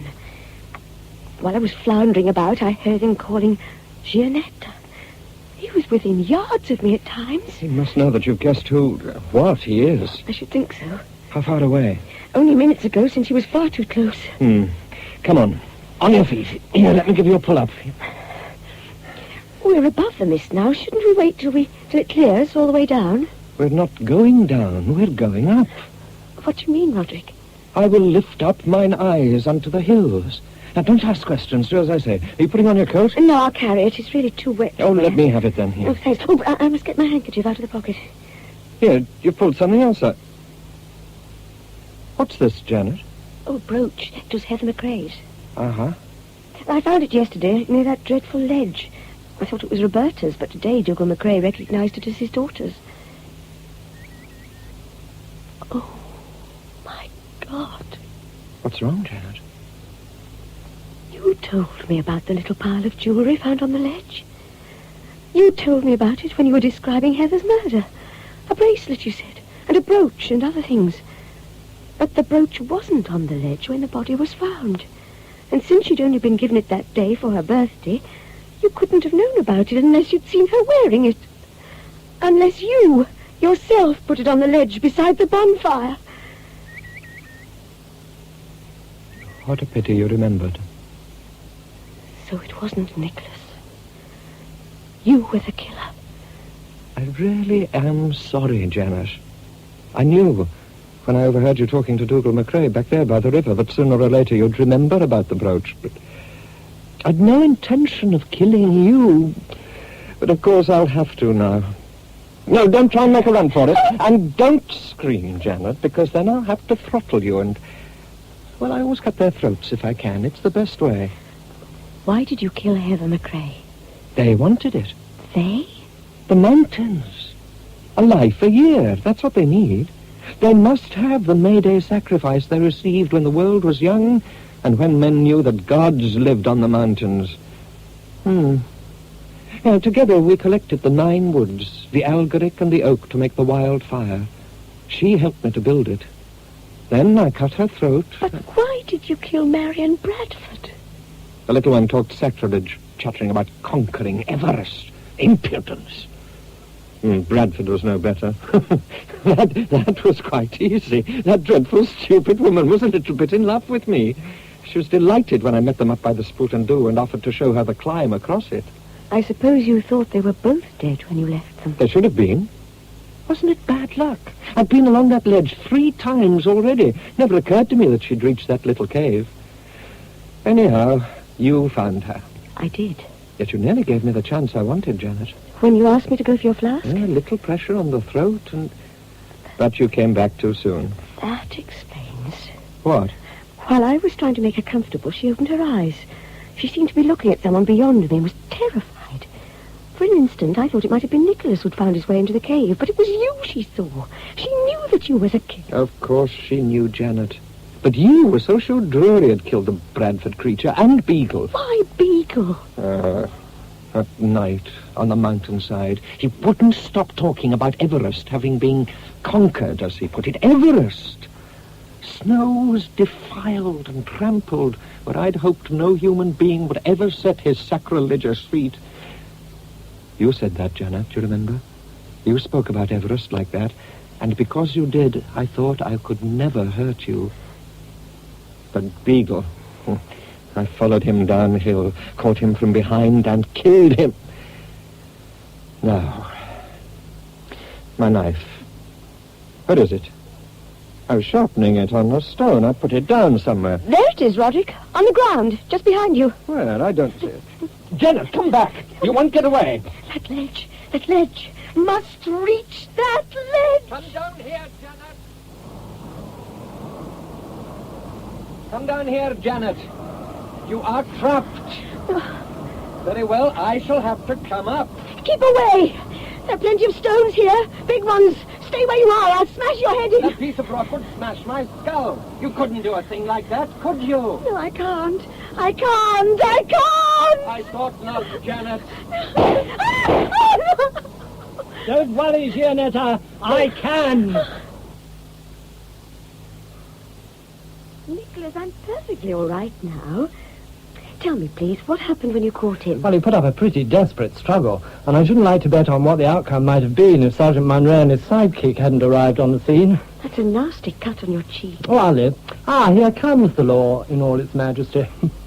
Hello, Inspector. I'm for off as good as. We're just waiting for transport to take us and the accused back to Inverness. Are you quite recovered, Miss Brooke? Quite, thank you. Good. Well, it would seem I was wrong in thinking that you were withholding vital evidence. But what did you imagine I knew that I hadn't told you? I thought you'd recognized the man you saw in front of the bonfire. I hadn't. I believe you now. Even so, I could have sworn you were lying about something. I was, but not about that. Concerning Mr. Drury, I suspect. It doesn't matter now. Take care of her, sir. She's had a rough time. I will, Inspector. Oh, by the way, Mr. Drury, I hope you've a license for that gun of yours. Now I'll say goodbye to you both. Goodbye, Inspector Mackenzie. Bye, Inspector. My God, you have me worried, Gianetta. The inspector had put Neil on to watch Grant, but the mist came down and Grant gave him the slip. I knew where you and Dougal were fishing, so I made my way upriver. I heard a yell from Dougal, so I ran like blazes. I found your rods, but you'd gone. I started a frantic search for you, which landed me in that damn bog. I know, I heard you. I was scared out of my wits. I thought you were the murderer, and you didn't help by calling in such a sinister way. Well, I didn't want him to reach you before I could. So you knew then that it was Roderick? So did Inspector Mackenzie, but there was no proof. What was the information the inspector was waiting for from London? It concerns Roderick Grant's family. His mother died when he was born, and his grandmother, his father's mother, brought him up. Then she died in an asylum. Oh, Nicholas, how dreadful. So his father's family... Exactly. His father had always been a stern, God-fearing Presbyterian. His son only mattered to him as someone to whom he could pour out his cranky theories about customs and legends of the Highlands and Islands.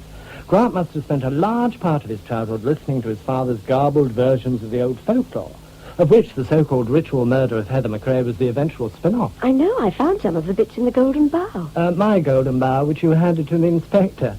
What, I wonder, would you have done had you known it was mine? But I did know it was yours, Nicholas. There was an envelope inside it addressed to you in Daddy's handwriting. By the way, how come that Daddy knew you were here? Well, I remember that he had the book, so I phoned to ask if he'd sent it on to me. You see, Grant had made one or two remarks that struck me as being half-remembered quotes from the Golden Bough. When I saw how the author's details checked with poor Heather McRae's May Day sacrifice... May Day? May 13th is May Day, according to the old calendar. Well, everything fitted, in a bizarre sort of way. So I showed the book to Inspector Mackenzie. When? Last week. And he knew the book was yours? Of course. Did he never suspect you? Well, he may have done to begin with, along with Hubert Hay and Grant. You see, Hay and I had both displayed some knowledge of local folklore. Hay, however, had an alibi provided by you in the case of Marion Bradford's murder, and I had indicated my innocence by putting the police on the right track via the Golden Bough. So that left Grant. Then why did the inspector seem so sorry for me when he was lecturing me about loyalties? You assume, don't you, that he was lecturing you because he thought you were being loyal to me? Do you mean he thought it was Roderick I'd seen by the bonfire? Exactly. He was pretty sure by then that Grant was the murderer, and he suspected you of shielding him because you'd fallen for him. I'm afraid I told him so on the scant evidence of Roderick Grant's marked interest in you. You told the inspector I was in love with Grant? I did. Sorry, Jeanette. Sheer dog-in-the-manger stuff. Jealousy exaggerates, you know. So when you seemed to be holding back evidence about Grant, Mackenzie took it that you yourself suspected him, but was loath to give him away. That's absurd. I thought he had bags of charm. I wasn't in love with him. Oh, why not? We'll skip that, if you don't mind. When did the inspector finally decide that Roderick Grant was his man? Brain, Corrigan, Persimmon or Beagle could have had an unacknowledged interest in folklore, but Marion's murder narrowed the field down appreciably, since it pointed clearly to the fact that the murderer was a first-rate climber. Now, Beagle was the only one of that lot who was, and it wasn't long until he was murdered. So that... Left Roderick? Yeah.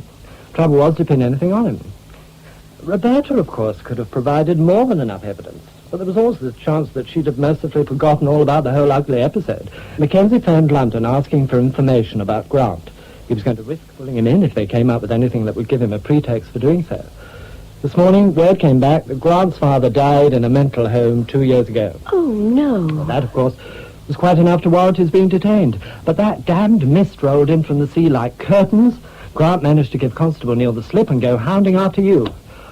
Oh, Jeanette, what a risk you ran. Dougal didn't hurt him, did he? No, he arrived on the scene hell-bent on revenge, but he calmed down when he saw Grant. Why? Grant had gone to pieces. I'd just hit him on the jaw, hard. Yet there he was, smiling at me like a bewildered child and wiping the blood away. He just stood smiling at us. Dougal said, "Come on, laddie," and he went quite happily with them. Then he started to sing. Sing? Well, croon, sort of. I to the hills will lift mine eyes, from whence doth come mine aid. Oh, the poor crazy devil. Poor Roderick Grant. You did see me, didn't you, in the corridor with Marcia Mailing? Yes. I want you to know that in this instance I was more kissed than kissing. All night? Meaning what, Gianetta? I passed Marcia Mailing's room during the night. I heard voices, and one was a man's. I see. Well, I didn't spend the night with her. I merely got myself momentarily, how should I put it, waylaid. I should think the man you heard was Hartley Corrigan. That's why he came back early from fishing that night. Yet Alma Corrigan said he didn't get to bed until 3 o'clock. Well, well. Evidently he'd found his way to another bed before that. Poor Alma. Oh, I think the worst's over for them, too. And now, shall we talk about us? No, don't speak. I want you back, Gianetta. I do, most damnably want you back. I do love you, my darling. I don't think I ever stopped loving you. Have me back. Please. I never did have any pride so far as you were concerned, Nicholas. You know, it wasn't just coincidence that I met you here. When your father told me you were due a holiday... Don't ever leave me again, Nicholas. I don't think I could bear it. Never again.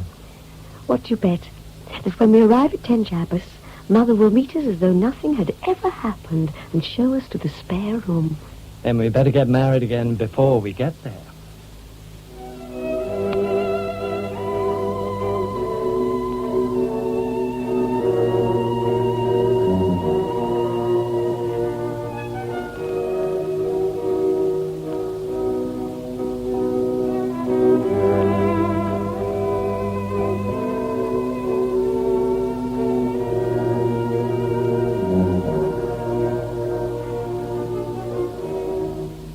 Wildfire at Midnight was adapted by Stuart Hunter from the novel by Mary Stuart.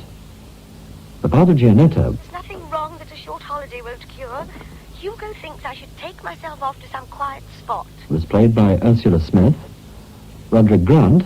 I'd no intention of killing you, but of course I'll have to now. by Stephen MacDonald. And Nicholas... Ah, here comes the law in all its majesty. Hello, Inspector. by Roy Boucher. Marcia... His throat's been cut, and there's ash scattered over it. The murderer's been here. was played by Claire Richards. Dougal... He was wearing it for the first time when she went out that night. by Murdo MacDonald. And the Inspector... The doctor left instructions, Miss Brooke. I've written them down for you. They're on the bedside table. by John Shedden. Alistair was played by Derek Gilbert. Hubert and Corrigan by Brian Carey. Mrs. Corrigan, Gertrude Bryce. Mrs. Brooke and Marion, Thelma Barlow. Roberta, Sally Farrell. Beagle, Arthur Boland. Persimmon, Clement Ashby. And Police Sergeant, Charles Batiste. Wildfire at Midnight was produced in our Glasgow studios by Stuart Conn.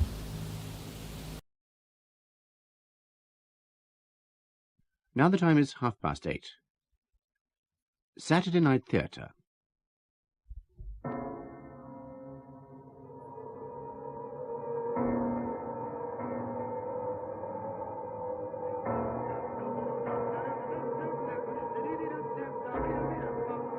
We present in stereo Peter Woodthorpe as Tony Pirelli and Trevor Martin as Detective Commissioner John Kelly in Edgar Wallace's most famous play, On the Spot.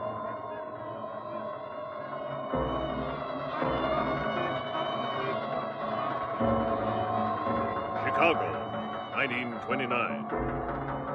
Chicago, 1929.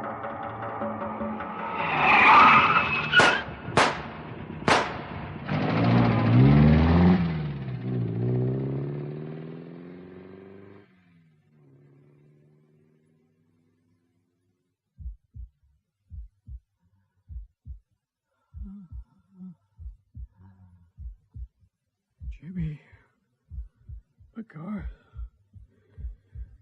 and Con O'Hara. They got me. The swine.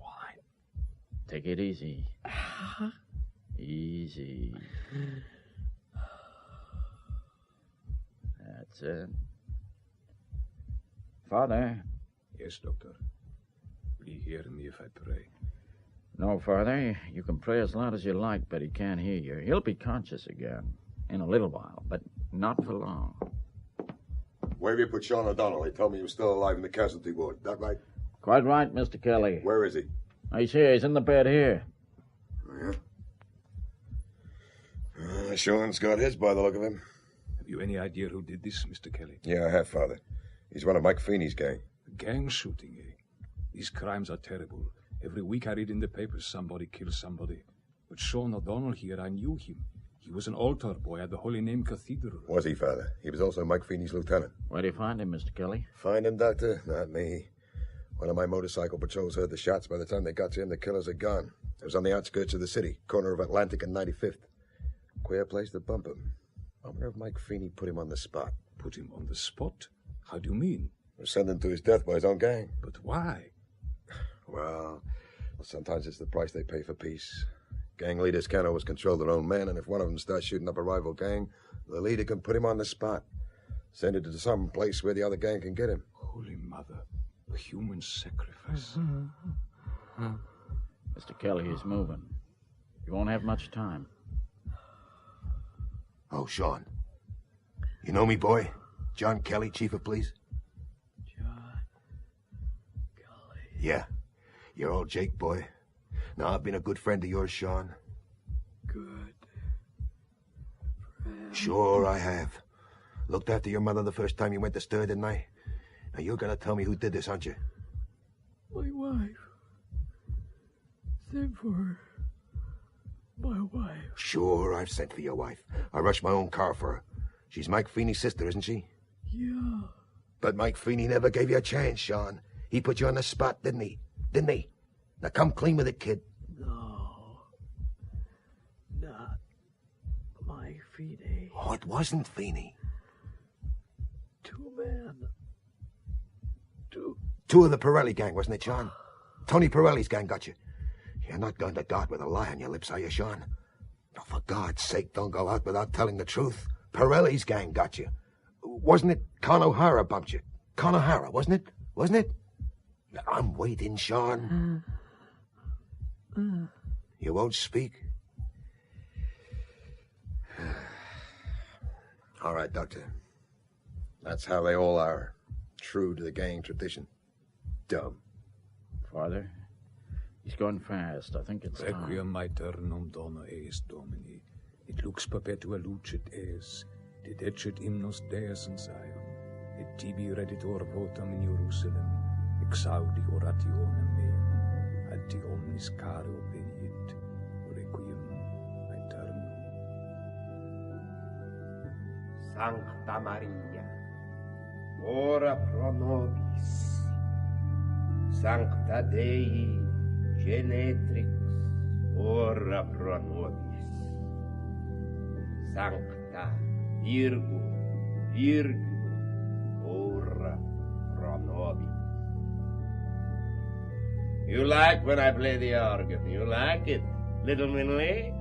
I like it very much, Tony. Guno.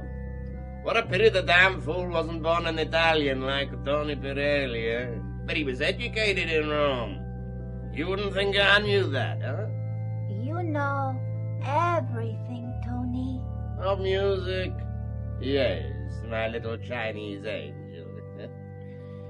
Perhaps if I'd stayed in the orchestra at Cosmolino's, I'd have been a swell musician. Antonio Pirelli, the maestro, huh? But I was ambitious. And now I live in Chicago, in the most beautiful apartment in the world. Is not this room just like the Doge's palace in Venice? Better, eh? And you, Minley, the most beautiful China lady. Yes, what is it? Good morning, boss. Do you want me, Angelo? Yes, I've been out since early checking the real stuff. And there are all these papers. Come along, Minley. Another day begins. You'll come back by and by. Tony, you said you would come and sit in my room. I said I will see you by and by. Oh, but, Tony, you said you would come Damn and... it, can't you hear me? Yes. So, well now, Angelo, what is it? That train's through from Canada. But one boxcar was opened and half the booze was gone. Yeah, but I know all about that. It was the police in Michigan. I told them to help themselves. Well, they have. And here are the papers. I paid $500 to the railway clerk and $2,000 to that prohibition officer. He'd have stopped it going out of the yard. He's worth it. We don't want no trouble. Right. Then we'll start tracking it tomorrow. It's all the best stuff. Yeah, but be careful, Angelo, that Judge Colson gets that good champagne. Last time, he got apple juice and he raised hell. I don't want no trouble with them Supreme Court judges. Maybe. Yeah, and if that's all, I'll play the organ again. Oh, yes, and, Angelo. See? Watch out for Mike Feeney's gang. Forget it. Mike Feeney will be like a cat on wheels now that Sean O'Donnell's got his. Sean was the brains of that outfit. That's the worst thing that's ever been said about poor Mike Feeney.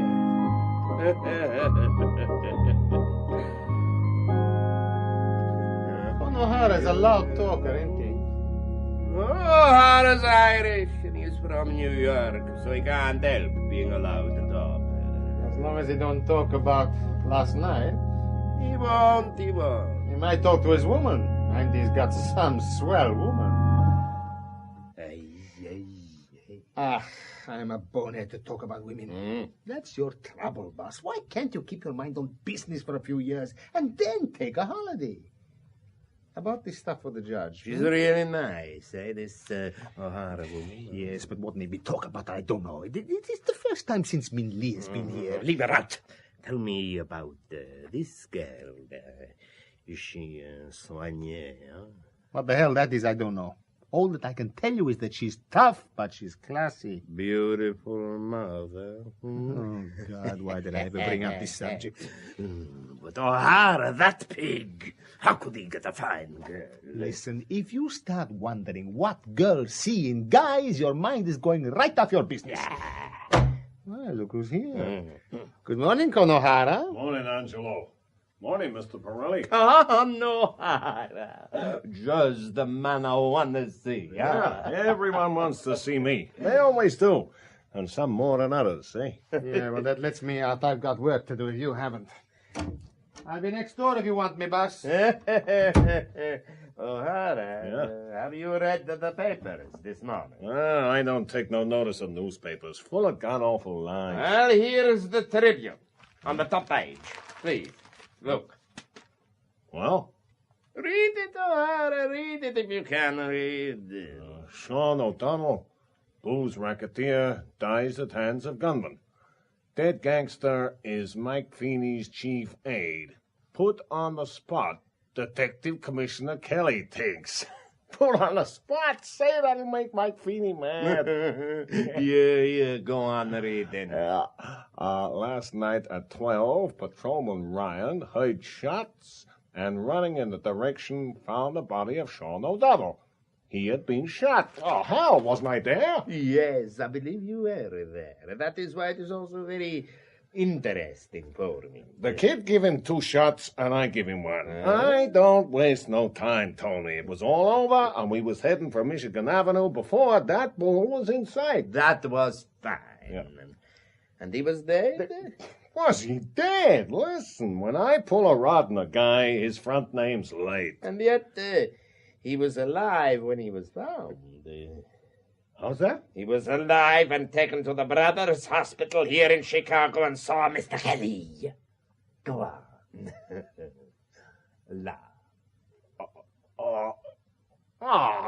It was that college kid. I told you I didn't want to take him along. Say, that boy fell apart the minute he pulled his rod. I've never missed my man. I see, he missed him, but you killed him. And that was why he was alive at 1 o'clock at the Brothers Hospital with Mr. Kelly saying, come clean for your old mother's sake. You're kidding me? You come to me from New York, a swell killer from the Five Pointers gang. In New York, we do this. In New York, we do that. In Chicago, sweetheart, I send you out to do a little simple thing, and what do you do? The kid got me rattled. Sure he got you rattled. You're a swell fella, eh? All brains, eh?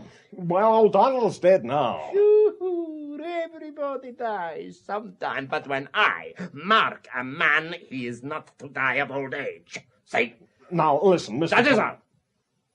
I'm not annoyed, but Mike Feeney will be calling. I've been expecting him all morning. Oh, I'll answer it. You? Oh, no, O'Hara. You're going to answer the call of one man and find yourself talking to another. Oh, well. Yes. Mr. that you, Pirelli? Mr. Pirelli is not at home. Now listen here, Pirelli, you bloody son of a bitch, you Italian bastard, you Sicilian sod, you... Don't I don't use know what... such language, Mr. Michael Feeney. I may be all these things, and yet the lady at the Centre Exchange might not like to hear you saying them. Pirelli, look... Now listen to me, I tell you. Yeah, you tell me what you done with Sean O'Donnell, you bastard. What has Sean O'Donnell ever done to you, you swine, that you and your mix should bump him off like that last night, you son of a bitch? Listen, you silly Irish! What? What did you call me then? I'm trying to tell you, Mike, I don't know anything about Sean O'Donnell.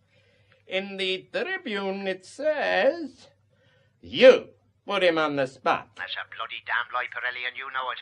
Sean O'Donnell was bumped off by your two killers. And one of them I bloody know was that sod from New York, Con O'Hara. Con O'Hara, do you hear me? He was one of your killers, Con O'Hara. Oh, my friend, you are like a German opera. I tell you, I do not know. I swear to you by my blessed Mother of God. And I cross myself with a telephone. I do not know O'Hara. Con O'Hara, don't be silly. Listen, Tony, tell him from me. Shut up. Are you still there, Mike Feeney? Yeah, I'm still here. And I'm telling you that Con O'Hara will But pay for Con it. O'Hara is too big a fool. Hey. I wouldn't trust him to kill a cat. He's one of those guys who shoots out his mouth. Yeah. Now, listen to me, Mike. You and your bunch of micks have been muscling in on my territory. Yes, you have. Sean was the guy who shut up one of my speakeasies the other night and who hijacked a carload of liquor from the Hyriads. Yeah, but Sean is dead. Look, I tell you what we do. I don't want no trouble. Let's meet and discuss our business. Meet me at the corner of Michigan at 25th. I meet you at the corner of Michigan at 25th, and where do I go from there? To the undertaker's parlor. Say, you're not going to put me on the spot. Listen, Mike, I've an idea. Why don't you come here? Listen, Tony, don't you trust that guy. Shut up, O'Hara. Are you still there, Mike Feeney? Yeah, I'm still here. Good. So, you'll come here, but I'll meet you opposite the Tribune building and bring you back with me here. Mind your step, Pirelli. That's okay by me. There'll be a machine gun covering you. Who says? I'm saying it. Don't you want to talk? Sure, I want to talk, and we'll come back here, you and me, without rods. Without rods. And the time? 11 o'clock. Okay, 11 o'clock. Now listen, Tony, I'm telling you something. You want me, boss? Yeah, do listen to me. Vado a incontrare Mike Feeney. Mike Feeney, ma dove? Da facci al Tribune Building alle 11 stamattina. Mi copri con la machine gun, va bene? Say, I'm in his towing, eh? You don't either of you know when you got a good guy. Ma Tony, è troppo pericoloso per me. Ascolta. Non ascolto più, io vado. Nothing will happen today domani. I will meet him. It will be very interesting. I'm Con O'Hara from New York, you know. Hey, Tony, you're not treating me square. Hey, O'Hara. Yeah, what is it, Angelo? Want to see your woman? Huh? She's out in the hall here waiting for you. Oh, I'll be right Your along. woman? You have a woman, Con? Sure. Ain't I a human being? Nice, huh? Ain't you never met her, Tony? No, I have not seen her. She's pretty, eh? Yeah, she's dandy. Yeah, say, Tony, I can't understand you running around with a chink. I don't speak that language. Chink. Listen, I'm not saying anything against Min Lee. She's a swell-looking kid. Sure, but not so nice as yours, huh? Well... Bring her in. You mean you'd like to meet her? Sure. Then I'll bring her. On the level, Tony. Sure thing. I know what you waps are. Nice word, that, waps. I make plenty of money for you, Con. You're a swell feller, eh? Go on, fetch her now, huh? Okay, Tony, I fetch her. Con O'Hara, figlia di una puttana da New York. Oh.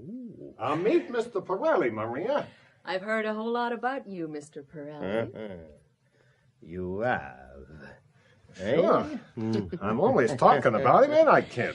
I'd like to know Mrs. Pirelli. She's a Chinese lady, isn't she? Chinese lady. You hear that, Con O'Hara? She didn't say chink, she said Chinese lady. Will you remember that, please? No. Yes. Mrs. Pirelli is 50-50 Chinese-American. And now, let me take your coat. We'll step out now, if you're ready, Maria. You like Chicago? Oh, it certainly is a swell place. Better than New York, eh? We have beautiful stores, good furs, sables on chiffon, exquisite. We will go shopping someday. Perhaps we shall see some sables. Huh? Sables? Yeah. Say, what are you handing me? Con, your friend Mr. Pirelli is a swell kidder.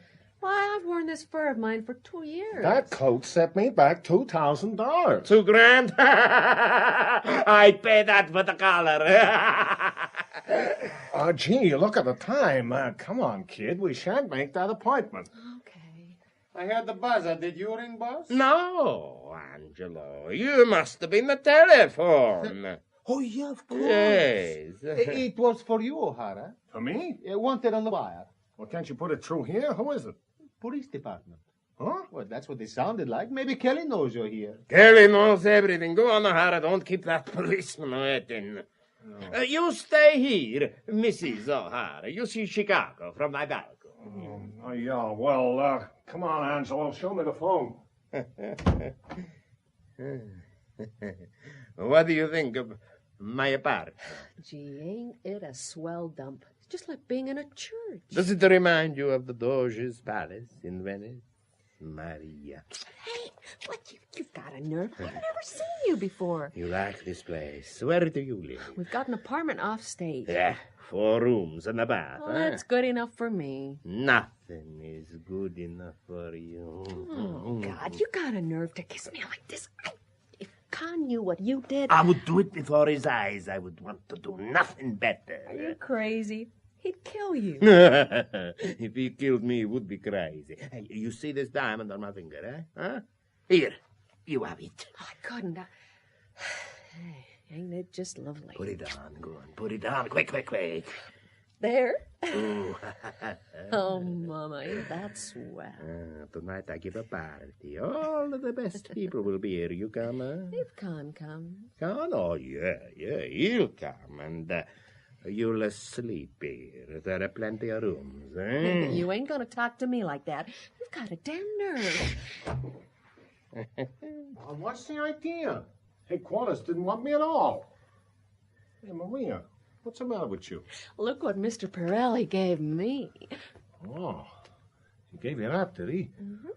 Why? I'd give her 2 more if I wish. She's your wife? That's why. He's a swell fellow, your husband, Maria. Yes, I'll call you Maria. And you must call me Tony. And I can trust Con O'Hara. Nobody else. He's a big shot, you. That's all right by me, but... Yeah? There's a call for Mr. Pirelli. For me, put him through. Maria, here. Did Did that wop get fresh with you? Try to kiss you or anything? Oh, I know, Con. I'd like to see him start. Well, that guy goes plumb crazy over a skirt, if it's the right kind. Not everyone's his kind. You ain't. I should say not. Oh, Min Lee. He's mad about her. That is good news. Hey, look, she's here. Maria, meet Mrs. Pirelli. Glad to know you, Mrs. Pirelli. You are very pretty. Very lovely. Why, Mrs. Pirelli, if it comes to that, I've got nothing on you. I do admire your wife, Mr. Pirelli. Pretty, eh? Madam Butterfly, eh? Is that so? Then I've heard about her. Oh, don't be dumb, kid. Madame Butterfly is a dame in a book. Madame Butterfly was Japanese. Yeah. It is Italian opera. Puccini. Tony will play on organ. Maybe tonight. Maria, what do you think of Min Lee? Cute, eh? Show Maria your rings, honey. There. $20,000, that baby, huh? Sure. It's wonderful. Well, Maria and I will be stepping out now. Oh, Tony. come, I want you. Go and get that boy, Jimmy McGrath. Tell him I want to see him. Your wife can stay here till you come back. Min Lee, you show Mrs. O'Hara the winter garden. That's where we have our parties. Through this way. Some other time, I guess. Mrs. O'Hara's got an appointment. Maria, snap into it now. Oh, well, goodbye for now. Arrivederci, Maria, and you will come to my party. Oh, yes, I hope so, Tony. She is lovely. Very lovely. Hey? Yeah. She's swell. You going to the opera tonight, Tony? Tonight is Gotterdammer, and I'd rather go to the zoo than hear of Agnes. Maybe you will stay with me sometime tonight. Huh? I never see you, and I don't know where you go. Oh, little darling. How often have I said to you, think if you must think, speak if you must speak, but never let your thoughts and your tongue come together, silly little devil. No, that hurt. And that? That hurt more? You know. Why don't you cry when I hurt you, you heathen? You know what I am afraid of? What every woman is afraid of. Another woman. There is another woman. To me, all women is another woman. I get a little scared sometimes. How about you, Tony? When you go out, I never know if you will come back. Either do I have. That night they shot at you. I thought I'd die. What is more important, I thought I would, but I didn't. And where is Camona and Scalesi and clever Max Sweeney who shot me all in hell? That is theologically accurate. Tony, I have been thinking. Can't we get away from Chicago? Sure, you can go by the 20th century. You have time to make the reservations. I said we. We? We is not me. You are just you, understand? Nothing but. You are like the beautiful Venetian furniture in this apartment. You are pretty, charming, and lovely to my eyes, but so are all the things in this palazzo room. They do not say, Tony Pirelli, take us back to Italy with you. Oh, lovely darling. So stupid. You damn fool. Tony, who is coming to the party tonight?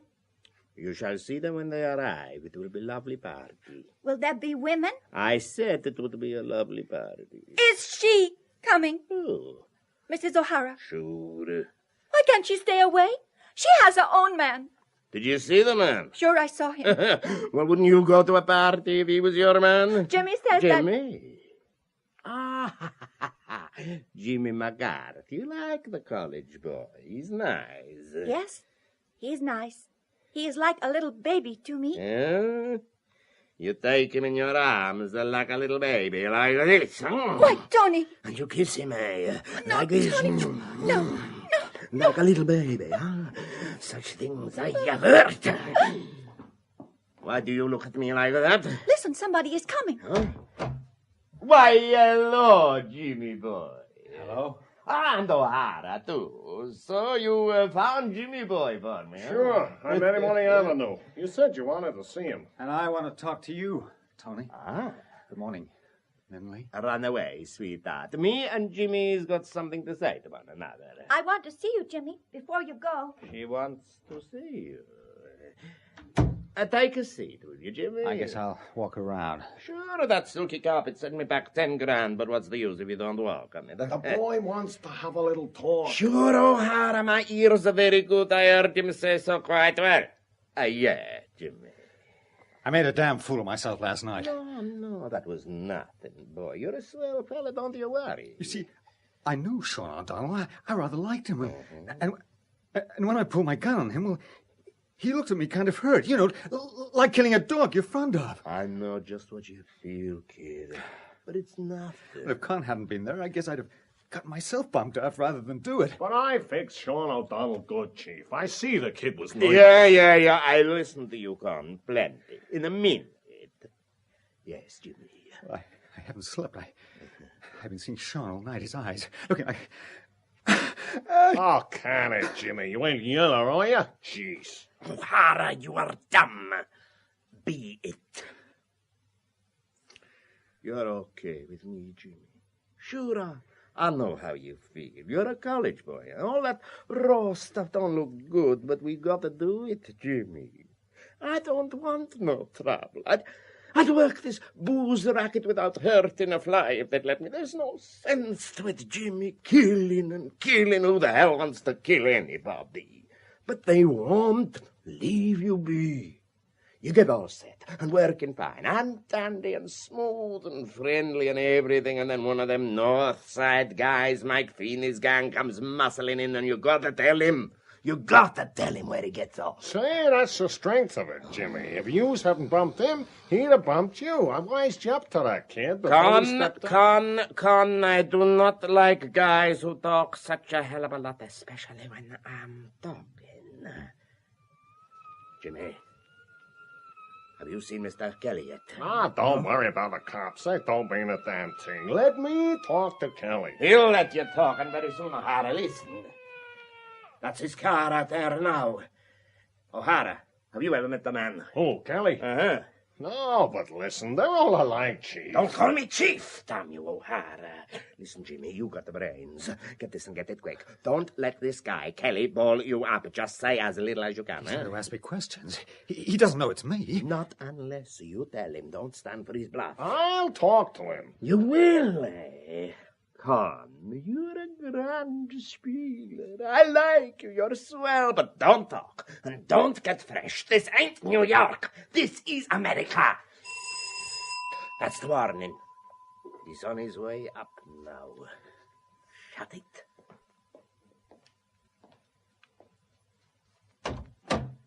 Morning, Mr. Gay. Morning to the three of you. Having a party? A little early for a party, Chief. I went to a party this morning. There was me and the coroner and Sean O'Donnell. Me and the coroner did all the talking. Poor old Sean. When I read the papers and saw it gone, it spoiled my morning. It spoiled his. Is this boy McGarth? Mr. James McGarth of Harvard. A college man. I know. Expelled me his first year for theft from another freshman. Is that right? He seems to know it all. He's making a fresh start, Chief. If I ever laughed, I'd laugh. Fresh start? What's he doing? Painting lilies on bottles? That's not what you're doing as a kid. Look. It wasn't what you were doing last night. I don't know what you're aiming at. How long you been in this racket? Which racket? Jimmy, it's okay. The Chief knows we're running booze. The state of Illinois never voted dry. He's been 3 months with me, Mr. Kelly. A nice boy. Did you know Sean O'Donnell? Yes, I've seen him. Know he's dead? Yes.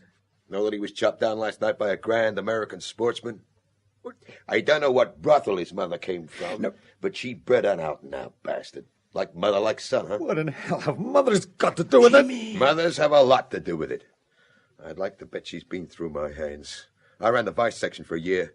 Only a son of that kind of woman would shoot a man down out of it. Jimmy, why can't you take his little joke? Pirelli, you're a big noise in this city. You've got juries in your pockets and judges eat out of your hands. But if you interfere with me, I'll make trouble for you. Interfere, Chief? Why, are you only... I know. You've done what you wanted to do. You've given the boy time to take hold of himself.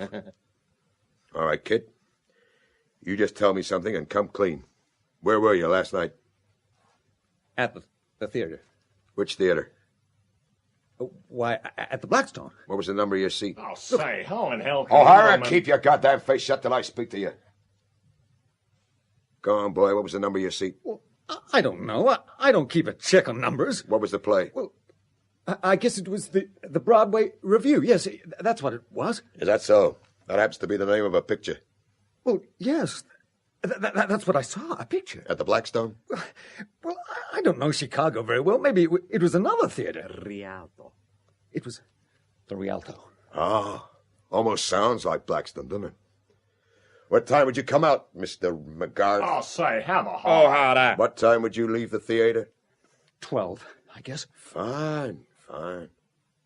There was no performance at the Rialto last night. The projector room blew up.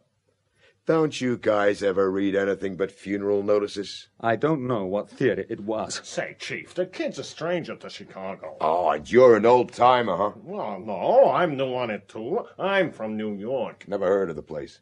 You could find your way about Chicago, though. Sure. I take a taxi. Did you take a taxi to Atlantic Avenue and 95th Street last night? Me? I was in bed at 10. You did, though, McGarth. No. You did, too. No. Listen. I saw Sean before he died, and he blew the works. He said he was shot by you and Con O'Hara. He died without speaking, I know. Oh, you know, huh? Sure, I know. Well, go on. Why don't you arrest him? You know why, too. When I get him to the station house, I'd find your tame lawyer there with a writ of habeas corpus. That's why I don't arrest him. Don't answer any more of his questions, kid. Oh, you come to life, O'Hara, have you? Sure. How long are you going to stay that way? A pretty long time. We'll seem a long time to your wife. Why, you son of a goddamn... Get back, O'Hara! God damn you, stick 'em up! Oh, no, O'Hara, I've got you covered. Come on, give me your rod. You haven't got one, huh? Yeah, you thought you had one. But I'll keep you covered just the same.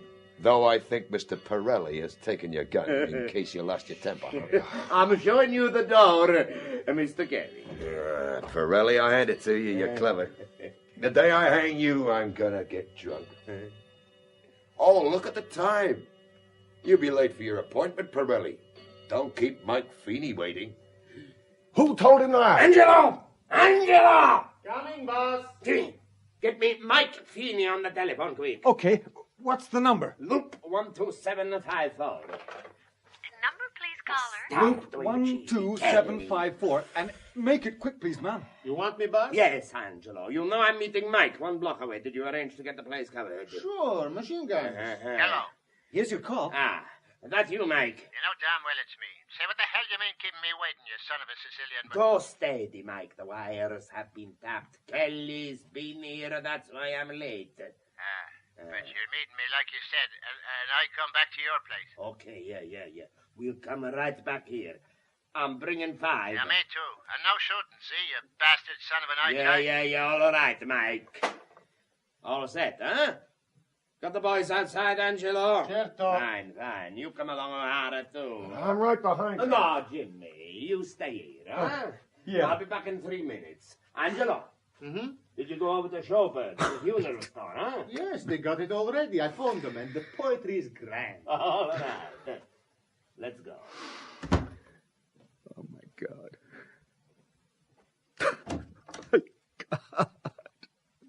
Why, Jimmy? Hello, Minley. What is the matter? Aren't you well? I wish I were dead.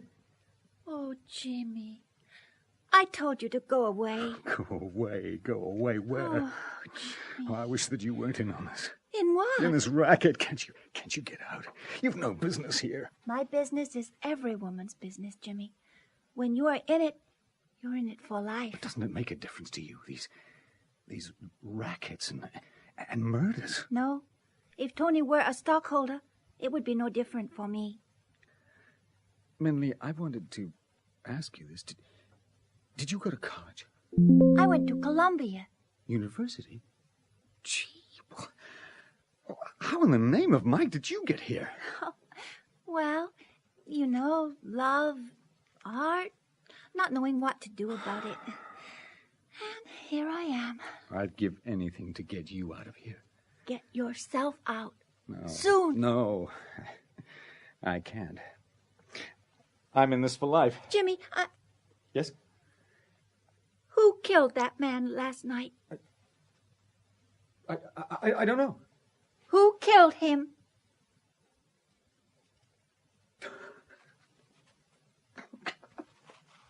Oh. Don't, Jimmy. I did it, Minley. Please. I did it. I tried to get drunk to do it. With every drink, I got more sober. I killed him. Oh.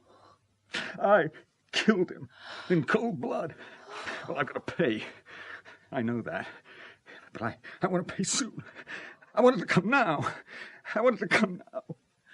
It will come very soon for you. And for me. For you? Well, nobody would hurt you. I am being hurt all the time. By Pirelli? By me? Oh, no. I love you, Minley. There's nothing worthwhile but you. I have nothing to give you. Nothing.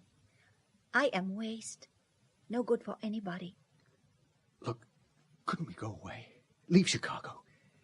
Get across to Canada. Nobody could trace us. A Chinese girl and a white boy? Oh, Jimmy. No. I have nothing to give. My body belongs here. To Tony. I want no other man. I have not enough to give him. I love him so. Minley, other women have lived in this apartment. I know. And they've gone. You know where? I know. Aren't you afraid? No. My God. If you stay, Tony will be good to you, I think. I wouldn't stay a day if you went. I love you, Minley. And I love only Tony. My sweet. I heard what you said. Oh, Mr. Pirelli, Jimmy, no. You're not to feel damn foolish. It was nice. Oh, so nice. Now, run away now, you two little babies. Take him to your apartment, my pretty flower. Tony, I'm... Shh. Go quickly. Nice. So nice. Okay, you guys, park your guns. That's the arrangement, ain't it, Pirelli? Sure thing, Mike Feeney. Shut the door, huh? Now, lay your gun on the table, huh? Yes. There's mine. And there's mine. Where's Angelo? I sent him down to Schoberg's, huh? Sure. Sure, that's a grand idea. You're a wonderful guy for thinking up notions. The boys will be pleased at that. Hey, what's that? At the drawer where I keep my cigars. Have one. No, I don't smoke. It's bad for the eyes. Now, see here, Mike. What I said over the wire goes. We're both making money for a few dollars, one way or the other. Why all this trouble? Ain't that right? Yes. I've always said you have more under your hat than any college professor. But, Tony, I'm giving you this straight. I've got a pretty tough lot of hoodlums, and half the trouble is Sean O'Donnell. Yeah, but listen. I know. Sean didn't like you. He went after you, and I might have done the same. But I've a sister who married him. Well, you know what women are. She's out to get the birds that got her man, and my gang is with her. Your sister is a very nice woman. Not your kind, Pirelli. She never had no sex appeal for anybody except Sean, and that's the trouble. What do you want me to do, huh? We know the guys who got Sean. That kid McGrath and Con O'Hara. Now, one of my boys saw them smoking back to the city. The kid's yellow, too. I'm sorry for Con. I knew him in New York. But he's certainly a loud noise. Have you seen his woman? Yes, I have seen his woman. What do you want me to do? Put them both on the spot tonight. 11 o'clock at the corner of Michigan and 94th. I'll have a couple of boys there, and that'll finish it. I wouldn't do that to a yellow dog. I respect you for it, but... Those guys are certainly a lot of trouble to me. There's yellow guys in every outfit. You remember Vincetti? I knew him, yeah. He was yellow. Tried to take a powder on you, didn't he? He was talking of quitting. He came to this apartment, was never seen no more till they picked him up on Lake Shore. I read about it. Yellow guys are no good to you nor nobody. I don't want no trouble. Okay. I'll put them both on the spot. That's bully. Shake. What's that? Come in. Why, look. It's Angelo, back from Schoberg's. And look what he's carrying, A beautiful, beautiful floral harp. Ain't Schoberg the swellest florist in Chicago?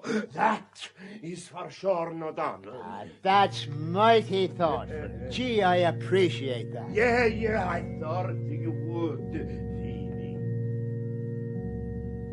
Lift the black-bordered card and read, Angelo. Angelo has a beautiful voice. The angels heard the voice of Sean and said, another good man gone. Deepest sympathy from Antonio Pirelli. Geez, that's lovely.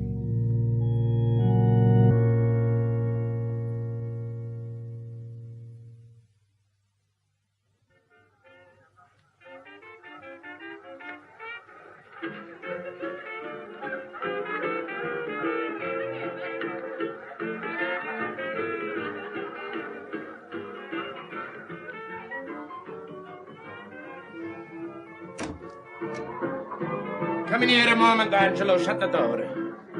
I'm sorry to drag you away from all the boys and girls dancing in the Wintergarten, but there's work to do. That's all right, boss. It's quieter here in your gold parlor and in the radiance of amber lamps.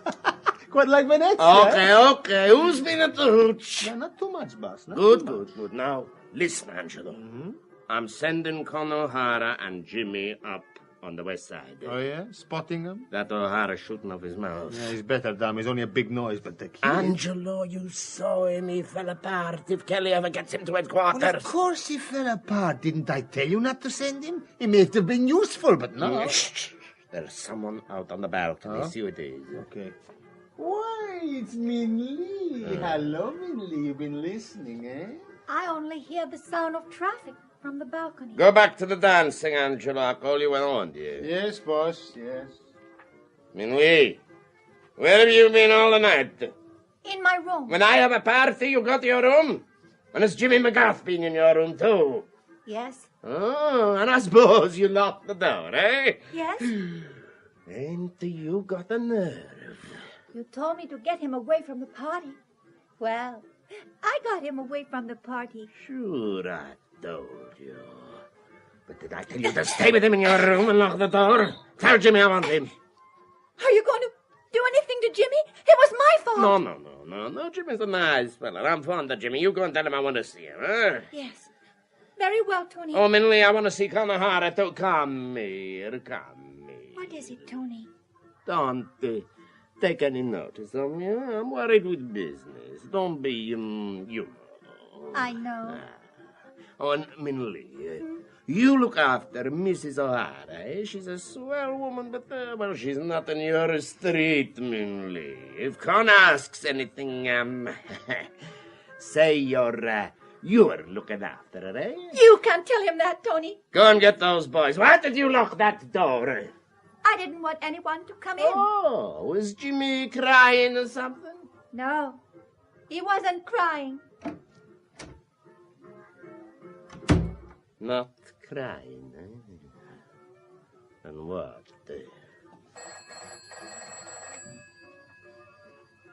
Hello? Is that you, Pirelli? Yes, Mike. Look, your boys ain't appeared yet. Is there any change of plans or what?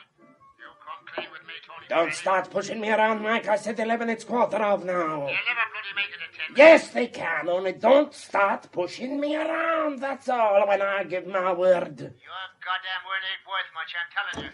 All right. You want me, Tony? Yes, hello, Jimmy. Sorry I'm breaking the party here for you. Jimmy boy, you know Captain Stroud, huh? No, I've never met him. Not the police captain? No. That's all right. We call him Lefty, and that's the name he'll be calling himself tonight at the corner of Michigan and 94th, 11 o'clock. You want me to find him? He'll find you, but don't let that scare you, eh? All ready, boss. They told me you wanted to see me. Yes, come. Do you know Lefty Stroud, the police captain? No, I don't know any of these guys. But believe me, I won't be here in Chicago long You before take this packet, Jimmy, put it in your pocket and be careful. There's $30,000 in that cover. I've got the cargo of liquor coming through the Erie Canal, but that's nothing to do with you, boy. You take that packet to the corner of Michigan and 94th. Right. Stroud will drive up in his car around about 11. You'll say, Lefty, and that's all.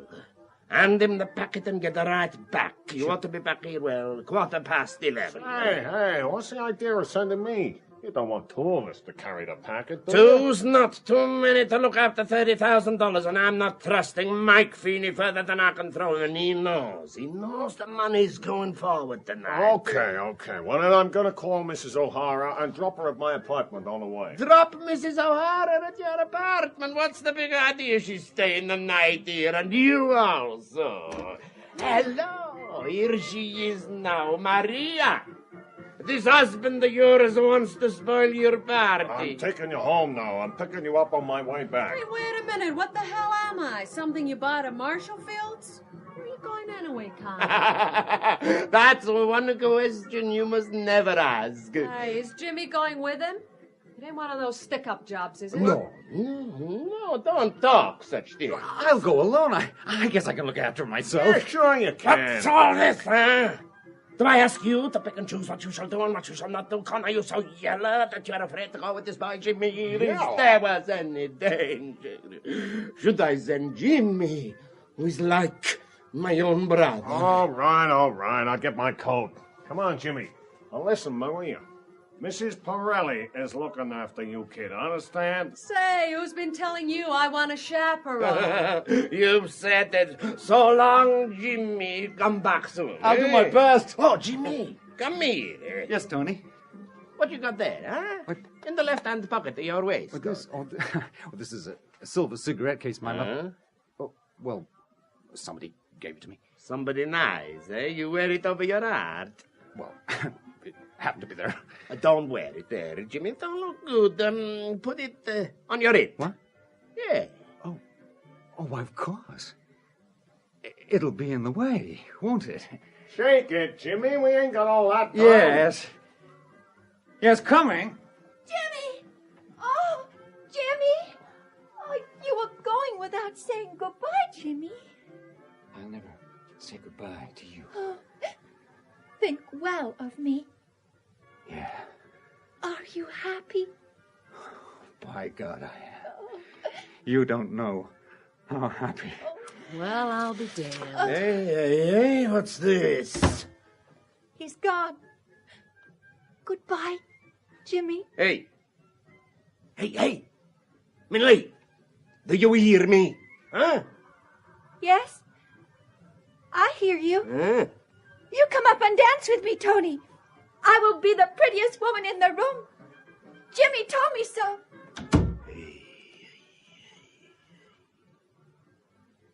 She locked the door, for God's sake. She's got a sweetie. Yeah. I like that kid. Hey, where have those two men gone? Con and Jimmy McGarth. Mr. Tony Pirelli, are you dumb? She'd be the prettiest woman in the room. Jimmy said so. Are you going to dance or just talk to yourself all evening? Huh? How long will Con be away? What's that? How long will... Just long enough, eh? Oh, you're damn sure, aren't you? Oh, come and shake a leg. Don't go up there with all them bombs. You've got mean ideas about yourself, haven't you? Suppose somebody comes in, your wife. Come on and dance before I get another part. Maria! Okay, boss, I see who it is. Always set the alarm going at this time of night, for goodness sakes. Oh, it's you, Inspector Kelly. Yeah, it's me. Where's Pirelli? He just stepped out to see a friend. He doesn't step out to see anybody without his armored car, and that hasn't left the garage. If you must know, he's gone up to the Winter Garden with a dame, and that's the truth. You know what Tony is with a skirt. Help yourself to a drink, Chief. As you see, plenty of champagne. I'll get him down. Mike Feeney was around here today. Yeah, Mike and us is like brothers. Where's that boy McGarth? He's around. Nice kid, that, Chief. Find Pirelli. I want him. Sure, I'll get him. Oh, good evening, Mr. Kelly. I didn't know... Oh, that's all right, Minley. Go on, fetch Pirelli, Angelo. You'll find him dancing with Mrs. O'Hara. That will be interesting. All dressed up for the party, Minley? Yes. Is it pretty? It's grand. And I've never seen you looking so cheerful. Say, I dreamed about you the other night. Oh, Mr. Kelly, I thought you dreamt only of presents and ropes and gunmen. Well, you're on my mind, young woman. When are you leaving here? Who told you I was leaving? You're about due for a move. I've seen 3 girls sitting in this apartment and looking like $1 million, and I've seen them go. I know. Poor girls.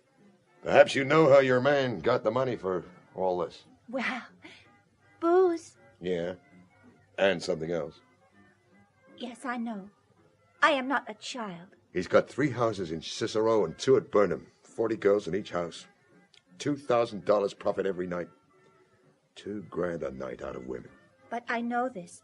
Why do you tell me? The head girl at the swell house is in bad with Pirelli. She's been snitching money. Somebody's going to take her place. That doesn't mean anything to me now.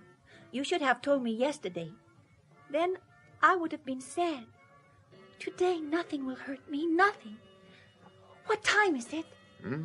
11. Why? 11. Oh, that's nice. What the mischief's wrong with you? Have you been drinking? Yes. Don't talk for a little moment. Yes. Why, Minley, you look like the Queen of China. Kiss my hand. I am a queen this minute. For the first time in my life, queen of myself. This is a grand ring you're wearing.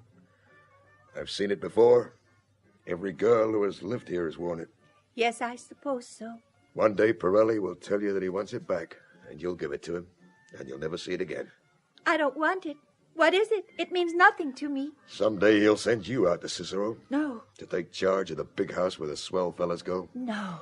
And then, after a year, you'll go down to the second house where they drink beer and bad hooch. And then by and by, you'll have a room in the third house where there's no color bar. No. That's the road they went, Minley. All of them. But I can see a way out for you, kid. Yes. So can I. There's $100,000 unclaimed reward for the Vincetti murder. The money's deposited at the Union Bank. Tony Pirelli did that solo. You know it. I thought you were going to be so interesting. But you aren't. You're just being a policeman. And I like you so much better when you're human. You've nothing to be afraid of. None of the gangs would touch you.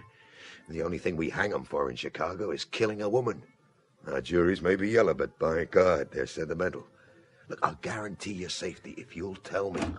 My friend Angelo's told me you want to see me, Chief. That's